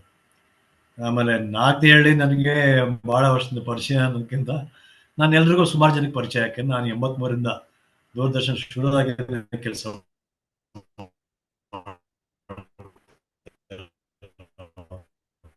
Yes sir. ಹಾಗಾಗಿ ನಾನು ಆಮೇಲೆ ಒಂದ್ ಕಾಲಕ್ಕೆ ಪ್ರೊಡ್ಯೂಸರ್ ಕೆಲಸ ಮಾಡುವಾಗ ಎಲ್ಲರ ಬಗ್ಗೆನು ಅವ್ರು ಹೆಂಗ್ ಕೆಲಸ ಮಾಡ್ತಾರೆ ಅದನ್ನ ನಾನು ಗಮನಿಸ್ತಾ. ನಂಗೆ ತುಂಬಾ ಹೆಚ್ಚಾಗಿ ತುಂಬಾ ಕುತೂಹಲ, ಅಷ್ಟು ಕೆಲ್ಸಕ್ಕೆ ಚೆನ್ನಾಗಿ. ಅಪರ್ಣ ಎಷ್ಟು ಇದು ಇದೆ ಅಂತಂದ್ರೆ, ಮೊದಲು ಅವರು ಆ ವಿಷಯ ತಿಳ್ಕೊಂಡು ಒಂದಷ್ಟು ಪೇಜ್ನ ಬರೆಯೋರು. 2-3 ಪೇಜ್ ಬರೆದ್ಬಿಟ್ಟು ತಾನೇನ್ ಅಷ್ಟನ್ನು ಅವ್ರು ಹೊರವಡ್ದು ಅಷ್ಟನ್ನು ನಿರರ್ಗಳವಾಗಿ ಒಪ್ಸೋದು. ಆಮೇಲೆ ನಮ್ಮ ಹತ್ರ ಬಂದ್ಬಿಟ್ಟು, ನಾನು ಕರೆಕ್ಟಾಗಿ ಹೇಳಿದ್ನ, ತಪ್ಪಾಗ್ಲಿಲ್ಲ ತಾನೇ, ಕೇಳೋದು ಬೇರೆ, ಅದು ಭಕ್ತಿ ಮತ್ತೆ ಶ್ರದ್ಧೆಯಿಂದ ಕೆಲಸ ಮಾಡೋದು. ಆ ಶ್ರದ್ಧೆ ಎಲ್ಲರೂ ಸಕ್ಸಸ್ಫುಲ್ ನಿರೂಪಕ ಆಗೋಕ್ಕೆ. ಹೌದು ಪ್ರದೀಪ್ ನಾನು ಸರಿಯಾಗಿ ಹೇಳಿದ್ನ ಅಂತ ಆಯ್ತಮ್ಮ ಹೇಳಿದಿಲ್ಲ. ಆಮೇಲೆ ನಾನೊಬ್ಬನೇ ಅಂತಲ್ಲ, ಆತರ 2-3 ಜನ ಕೇಳೋರು, ಯಾಕಂದ್ರೆ ಒಂದು ಒಪಿನಿಯನ್ ಇಲ್ಲ ಅವ್ರಿಗೆ, ಯಾವತ್ತು ಒಪಿನಿಯನ್ ಬೇಕು. ಹಾಗಾಗಿ ಅವ್ರಿಗೆ ಅವ್ರಿಗೆ 2 ಮಾತಿಲ್ಲ, ಯಾಕೆಂತಂದ್ರೆ ಅವ್ರು ಅಷ್ಟು ಅಂದ್ರೆ ಹೋಮ್ವರ್ಕ್ ಜಾಸ್ತಿ ಮಾಡ್ತಾ ಇದ್ರು. ಎಸ್, ಸ್ವಲ್ಪ ಆಡಿಯೋ ಸಮಸ್ಯೆ ಇದೆ, ಹೋಮ್ವರ್ಕ್ ಮಾಡ್ತಾ ಇದ್ರು.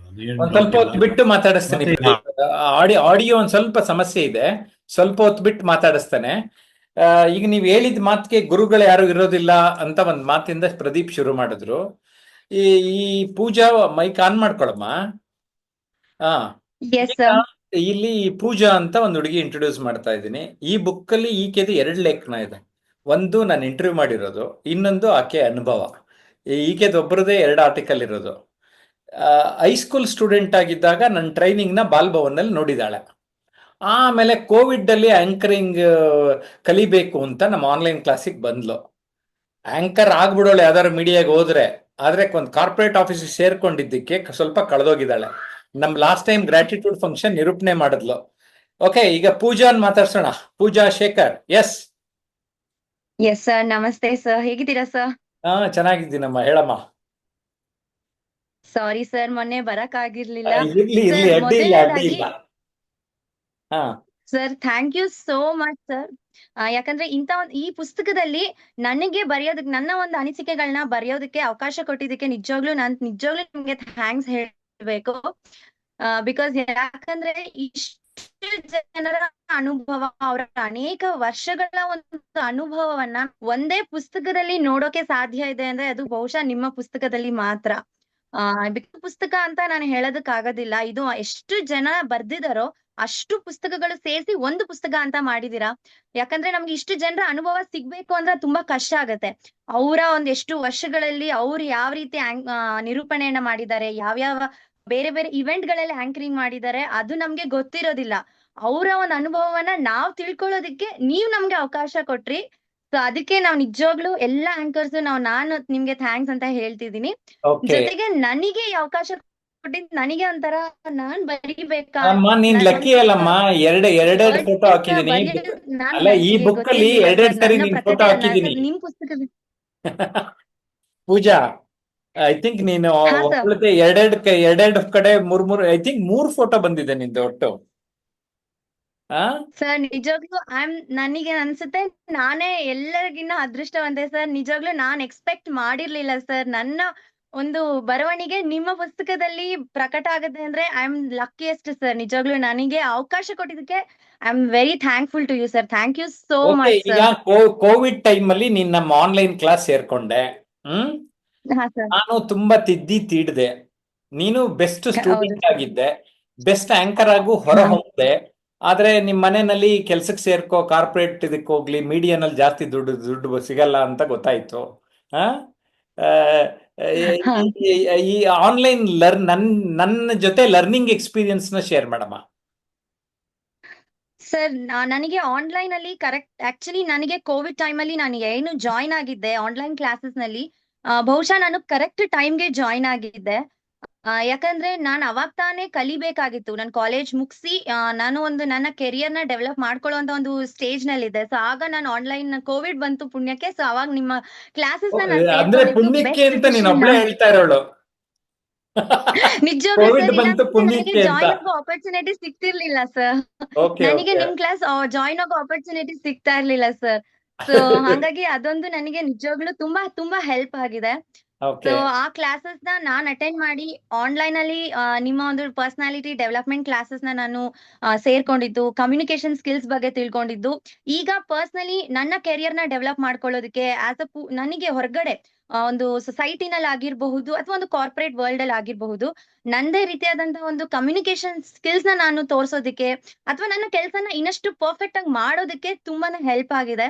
ಸೊ ಆನ್ಲೈನ್ ಅಲ್ಲಿ ನನಗೆ ಮೋಟಿವೇಟ್ ಮಾಡಿ ನನಗೆ ಸ್ಕಿಲ್ಸ್ ನ ಡೆವಲಪ್ ಮಾಡಿ ಕೊಟ್ಟಿದ್ದೀರಾ ಸರ್. ಸೊ ಅದನ್ನ ನನ್ನ ಲೈಫ್ ಲಾಂಗ್ ನನ್ನ ಡೆವಲಪ್ಮೆಂಟ್ ಗೆ, ಗ್ರೋತ್ ಗೆ ಅದು ಯಾವತ್ತಿಗೂ ಬ್ಯಾಕ್ ಬೋನ್ ಆಗಿರುತ್ತೆ ಅಂತ ಹೇಳ್ತೀನಿ ಸರ್ ನಾನು. ಓಕೆ, ಥ್ಯಾಂಕ್ ಯು ಪೂಜಾ.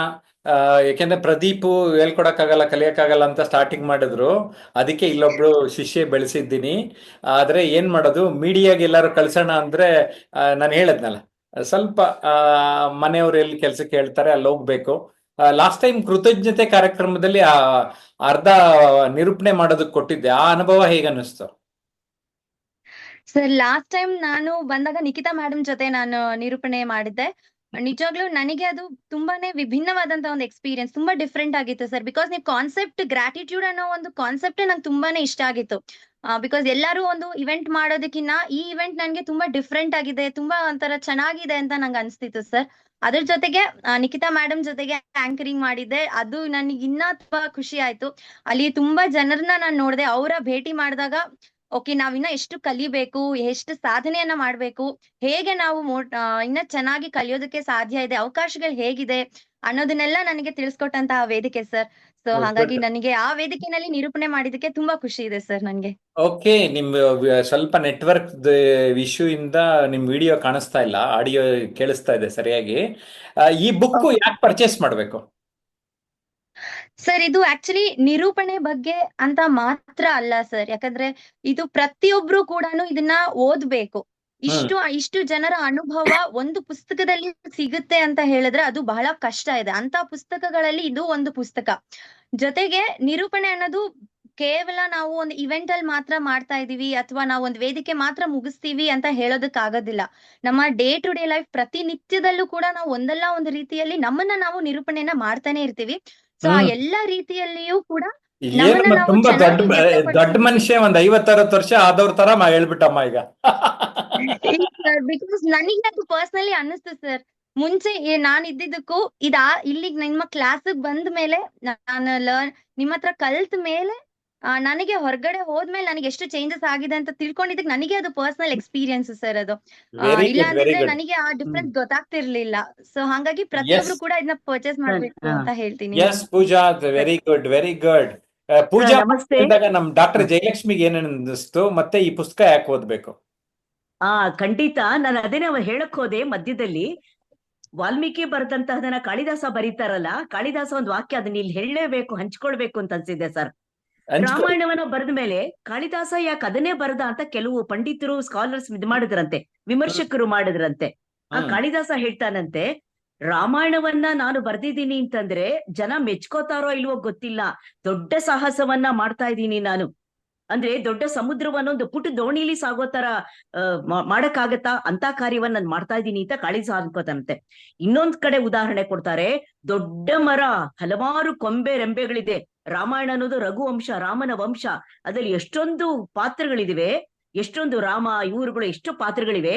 ಈ ಎಲ್ಲರನ್ನೂ ಕೂಡ ಅದರಲ್ಲಿ ಇರ್ತಕ್ಕಂಥದ್ದು ಒಂದೊಂದು ಹಣ್ಣಿನ ಸಮಾನ. ಆ ಹಣ್ಣನ್ನ ಪುಟ್ಟ ಬಾಲಕ, ಚಿಕ್ಕ ಹುಡುಗ ಕೀಳಕ್ಕಾಗತ್ತಾ? ಅವನ್ ಕೈಗೆ ಸಿಗತ್ತಾ? ಇವೆಲ್ಲ ಕಾಳಿದಾಸ ಉದಾಹರಣೆಯನ್ನ ರಘುವಂಶದಲ್ಲಿ ಕೊಟ್ಟು ಕೊನೆಯಲ್ಲಿ ಹೇಳ್ತಾರೆ, ಜನ ಮೆಚ್ಕೋತಾರೋ ಇಲ್ವೋ ಗೊತ್ತಿಲ್ಲ, ಒಟ್ಟಲ್ಲಿ ಏನಾರು ಮೆಚ್ಚಿದ್ರೆ ನಾನ್ ಏನೂ ಮಾಡಿಲ್ಲ ಅಂತಾರಂತೆ. ನಾನು ಏನೂ ಮಾಡಿಲ್ಲ, ನಿಮ್ಮಂಥವ್ರು ಸರ್ ಕೆಲಸ ಮಾಡಿದವರಲ್ಲ ಹಾಗೆ ಹೇಳೋದು, ನಾನು ಏನೂ ಮಾಡಿಲ್ಲ ಅಂತ ಹೇಳ್ತಾರೆ. ಕಾಳಿದಾಸ ಹೇಳ್ತಾನೆ ಅಂತ ನಾನು ಏನೂ ಮಾಡಿಲ್ಲ. ಏನ್ ಮಹಾ ಮಾಡಿದೀನಿ? ರಾಮಾಯಣದಲ್ಲಿರ್ತಕ್ಕಂಥ ರಾಮ, ದಶರಥ ಎಲ್ಲ ಯಾರ್ಯಾರು ಇದ್ದಾರೆ ಅವ್ರೆಲ್ರೂ ಕೂಡ ಒಂದೊಂದು ವಜ್ರಗಳ ಸಮಾನ. ವಾಲ್ಮೀಕಿ ವಜ್ರಕ್ಕೆ ವಜ್ರವನ್ನ ಚೆನ್ನಾಗಿ ಹೊಳಪು ಬರೋ ತರ ಮಾಡಿಬಿಟ್ಟಿದ್ದಾರೆ, ಹೋಲು ಮಾಡಿ ಇಟ್ಬಿಟ್ಟಿದ್ದಾರೆ, ಎಲ್ಲ ಮಾಡಿ ಇಟ್ಬಿಟ್ಟಿದ್ದಾರೆ. ಅದನ್ನ ನಾನೇನ್ ಮಾಡ್ತಾ ಇದ್ದೀನಿ, ಅದನ್ನೆಲ್ಲ ಒಂದು ದಾರದಲ್ಲಿ ಪೋಣಿಸ್ತಾ ಇದ್ದೀನಿ ಅಂತ ಹೇಳ್ತಾರೆ ಸರ್. ಕಾಳಿದಾಸ ಆ ಎಲ್ಲ ವಜ್ರಗಳನ್ನ ಪೋಣಿಸಿ ಕೊಟ್ಟಿದ್ದಕ್ಕೆ ನಮ್ಗೆ ರಘುವಂಶ ಅನ್ನೋತಕ್ಕಂಥ ಕಾವ್ಯ ಸಿಗುತ್ತು. ಇದು ಇಷ್ಟು ಮಹಾಕಾವ್ಯವಾಗಾಯ್ತು. ಸಂಸ್ಕೃತದಲ್ಲಿ ಇಷ್ಟೊಂದು ಕೃತಿಗಳು, ಲಕ್ಷಾಂತರ ಕೃತಿಗಳಿದ್ರು, ಮಹಾಕಾವ್ಯ ಇರೋದು 5 ಮಹಾಕಾವ್ಯ. 5 ಮಹಾಕಾವ್ಯದಲ್ಲಿ ಕಾಳಿದಾಸ 2 ಬರ್ದಿದ್ದಾನೆ ಅಂದ್ರೆ ಅಷ್ಟೊಂದು. ಅದು ಕೊಟ್ಟಂತದ್ದು ರಘುವಂಶ. ಎಲ್ಲ ವಜ್ರ, ಮುತ್ತು, ಮಾಣಿಕ್ಯ ಯಾರ್ಯಾರು ಇದಾರೆ ರಾಮನ ವಂಶದಲ್ಲಿ ಅವ್ರನ್ನೆಲ್ಲ ಒಂದ್ ಕಡೆ ತಂದು ಸೇರಿಸ್ದ. ಆ ಕಾರ್ಯವನ್ನ ನೀವು ಮಾಡಿದೀರಾ ಸರ್. ನೀವು ಆಧುನಿಕ ಕಾಲದ ಕಾಳಿದಾಸ. ಓ, ದೊಡ್ಡ ಬಿರುದು ಮೇಡಮ್, ನಮಸ್ಕಾರ. ಕಾಳಿದಾಸ ನಮ್ಮ JP ಸರ್ ಅವರು. ನಿರೂಪಣೆ ನಾವ್ ಯಾರ್ಯಾರೋ ಎಲ್ಲೆಲ್ಲೋ ಮಾಡ್ತೀವಿ ಸರ್. ಒಬ್ಬರು ಆಕಾಶವಾಣಿಲಿ ಮಾಡ್ಬೋದು, ದೀಪಾ ಮೇಡಮ್ ದೂರದರ್ಶನದಲ್ಲಿ ಮಾಡ್ಬೋದು, ನಾನು ವೇದಿಕೆಗಳಲ್ಲೂ ಮಾಡಿ ಎಲ್ಲವನ್ನೂ ತರಿಸಿ ಒಂದ್ ಕಡೆ ಪೋಣಿಸ್ತಿರಲ್ಲ ಸರ್. ಪೋಣಿಸೋ ಕೆಲ್ಸ ಸರ್. ಗಿಡದಲ್ಲಿ ಹೂವ ಬಿಟ್ಟಿರತ್ತೆ ಸರ್, ಹಾಗೆ ಬಿಟ್ರಾಗತ್ತಾ? ಅದನ್ನ ಪೋಣಿಸಿ ಹಾರ ಕಟ್ಟಿದ್ರೆ ತಾನೇ ಸರ್ ಅದನ್ನ ಉಪಯೋಗ. ಎಲ್ಲ ನಿರೂಪಕರನ್ನ ಸೇರಿಸಿ ಅದನ್ನ ನಿರೂಪಿಸಿರತಕ್ಕಂತ ಒಳ್ಳೆಯ ಒಂದು ಹೆಸರನ್ನ, ಶೀರ್ಷಿಕೆಯನ್ನ ಕೊಟ್ಟು ಮಾಡಿದಾರಲ್ಲ ಸರ್. ನಾವೆಲ್ಲ ಹಾರ ದೇವರಿಗೆ ಸಮರ್ಪಣೆ, ಓದುಗರು ಓದಿದ್ರೆ ಅದು ದೇವರಿಗೆ ಹಾರ ಸಮರ್ಪಣೆ ಆದಾಗೆ. ಆ ಹಾರದಲ್ಲಿ ನಾನೂ ಒಂದು ಹೂವಾಗಿದ್ದೀನಿ ಅನ್ನೋದು ನನಗೆ ನಿಜವಾಗ್ಲೂ ಕೂಡ ಬಹಳ ಹೆಮ್ಮೆ ಅನಿಸ್ತಾ ಇದೆ. ಅದಕ್ಕೆ ನಿಮಗೆ ಎಷ್ಟು ಕೃತಜ್ಞತೆಯನ್ನ ಕೊಟ್ರು ಸಾಲ್ದು ಸರ್. ಆ ಕೃತಜ್ಞತಾ ಕಾರ್ಯಕ್ರಮಕ್ಕೆ ನನಗೆ ಬೇರೆ ಏನೋ ಕಾರ್ಯಕ್ರಮ ಇದ್ದಿದ್ರಿಂದ ಕ್ಷಮಿಸ್ಬಿಡಿ, ಬರಕ್ ಆಗ್ಲಿಲ್ಲ. ಬಟ್ ನಿಮಗೆ ಕ್ಷಮೆ ಕೇಳ್ತೀನಿ. ಆ ಕೃತಜ್ಞತಾ ಕಾರ್ಯಕ್ರಮ ಮುಂದಿನ ವರ್ಷ ಏನೇ ಎಲ್ಲೇ ಇದ್ರು ಸರ್, ದಯವಿಟ್ಟು ನಾನು ತಪ್ಪಿಸ್ಕೊಳ್ಳಲ್ಲ, ಬಂದೇ ಬರ್ತೀನಿ. ಯಾರ್ಯಾರ ಕಾರ್ಯಕ್ರಮಕ್ಕೆ ಬಂದಿಲ್ಲ ಎಲ್ಲರನ್ನು ನಮ್ ಕಚೇರಿಗೆ ಕರೆದು ಒಂದ್ 10 ನಿಮಿಷ 1-2 ವಿಡಿಯೋ ರೆಕಾರ್ಡ್ ಮಾಡಿ ಅಲ್ಲಿ ಕೊಡ್ಬೇಕು ಅಂತ ಇದ್ದೇನೆ. ಸೊ ನಿಮಗೆ ನಾನು ಕೊಟ್ಟಿರ್ತಕ್ಕಂತಹ ಒಂದು ಬಿರುದು ಏನು ಅಂದ್ರೆ ಆಧುನಿಕ ಕಾಲದ ಕಾಳಿದಾಸ. ಕಾಳಿದಾಸ ಬರೆದ ಹಾಗೆ ಇವತ್ತು ನಿದ್ದೆ ಬರಲ್ಲ ನನ್ಗಾಗಾದ್ರೆ. ಇಲ್ಲ, ನನ್ನ ಮನಸ್ಸಿನಲ್ಲಿ ಹೃದಯ ಪೂರ್ವಕವಾಗಿ ಮನಪೂರ್ವಕವಾಗಿ ಇದನ್ನ ಹೇಳ್ತಾ ಇದ್ದೀನಿ. ಇದ್ರಲ್ಲಿ ಯಾವ ಉತ್ಪ್ರೇಕ್ಷೆನೂ ಇಲ್ಲ ಸರ್. ನಿರೂಪಕಿ ಅಲ್ವಾ ಸರ್ ನಾವು? ಎಲ್ಲಿ ಯಾರನ್ನ ಯಾವ ಮಟ್ಟಿಗೆ ಎಲ್ಲಿ ಬಳಸ್ಬೇಕು, ಏನು ಹೊಗಳಬೇಕು, ಅದು ಯೋಗ್ಯತೆ ಇದ್ದವರಿಗೆ, ಅಂಥವ್ರನ್ನ, ಅರ್ಹತೆ ಇದ್ದವರಿಗೆ. ಇದು ನಾವು ಮುಖಸ್ತುತಿ ಅಲ್ಲ ಸರ್, ನಿಜವಾಗ್ಲೂ ಸ್ತುತಿ.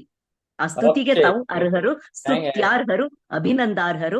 ಈ ಕಾರ್ಯಕ್ರಮಕ್ಕೆ ನಮ್ಮನ್ನು ಕರೆದಿದ್ದಕ್ಕೆ ಬಹಳ ಧನ್ಯವಾದಗಳು ಸರ್. ನಮಸ್ಕಾರ. ಈಗ ನಾನು ಆಕಾಶದಲ್ಲಿ ತೇಲ್ತಾ ಇದ್ದೀನಿ ಈಗ. Okay, good. ಕಲಿಬೇಕು. ನಿಮ್ಮ You are a star in the ನಿಮ್ಮ sky. ಭಾವನೆಗಳಿಗೆ ಧನ್ಯವಾದ. Deepa Thank you. Phadke madam, ಈ ಪುಸ್ತಕವನ್ನ ನಮ್ಮ ಯೂಟ್ಯೂಬ್ ವ್ಯೂಯರ್ಸ್ ಲೈವ್ ಅಲ್ಲಿ ಇದ್ದೀವಿ, ಯಾಕೆ ಪುಸ್ತಕನ ಓದ್ಬೇಕು? ನಾನು ಆಗ್ಲೇ ಅಂದೆ ನೋಡಿ, ನಿರೂಪಣೆ ಅಂತ ಹೇಳೋದು ಬರೀ ಮಾತಲ್ಲ, ಬರೀ ಮಾತು ಖಂಡಿತ ಅಲ್ಲ. ನಿರೂಪಣೆ ಅಂದ್ರೆ ನಾವೇನೋ ಒಂದು ಉದ್ದೇಶ, ಒಂದು ಆಶಯ ತಕೊಂಡು ಅಲ್ಲಿ ಮುಂದೆ ನಿಂತಿರ್ತೀವಿ. ಅದನ್ನ ಸಮರ್ಥವಾಗಿ ಮುಂದೆ ಇರುವವರಿಗೆ ತಲುಪಿಸ್ಬೇಕು, ಮುಟ್ಟಿಸುವ ಕೆಲಸ ನಂದು. ನಾನೀಗ ಆಗ್ಲೇ ಹೇಳಿದಾಗೆ ಒಬ್ರ ಸಂದರ್ಶನ ಮಾಡ್ತಾ ಇದ್ದೀನಿ ಅಂದ್ರೆ ಅವ್ರನ್ನ ಮಾತಾಡ್ಸುದಂದ್ರೆ ಬರೀ ನಿಮ್ಮ ಹುಟ್ಟಿ ಯಾವಾಗ ಆಯ್ತು, ನೀವು ಎಷ್ಟು ಪ್ರೋಗ್ರಾಮ್ ಕೊಟ್ರಿ ಅಷ್ಟೇ ಅಲ್ಲ ಅಲ್ವಾ. ಅದ್ರ ನಡುವೆ ಅವ್ರದ್ದೊಂದು ವ್ಯಕ್ತಿತ್ವವನ್ನ ಪರಿಚಯಿಸೋದು ಅದು ನಿರೂಪಕರ ಕೆಲಸ. ಆ ಹೊಣೆ ಹೇಗೆ ಮಾಡೋದು, ಮತ್ತೆ ಅದು ಮಾಡ್ತಾ ಮಾಡ್ತಾ ನಾವು ಕೆಲವು ವ್ಯಾಲ್ಯೂಸ್ ಅನ್ನ ಹೇಗೆ ಹೇಳ್ತೀವಿ, ಅದಕ್ಕೆ ಬೇಕಾಗಿರೋದು ಭಾಷಾ ಶುದ್ಧತೆ ಒಂದು. ಆಮೇಲೆ ಕಾಮನ್ ಸೆನ್ಸ್ ಅಂತ ನಾವೆಲ್ಲರೂ, ನಿಮ್ಗೆ ಗೊತ್ತು, ಲೈವ್ ಹೋಗ್ತಾ ಇದ್ವಿ ನಾವು. ಲೈವ್ ಹೋಗುವಾಗ ಕಾಮನ್ ಸೆನ್ಸ್ ಅಂತ ಹೇಳೋದು ಎಷ್ಟು ಅಗತ್ಯ.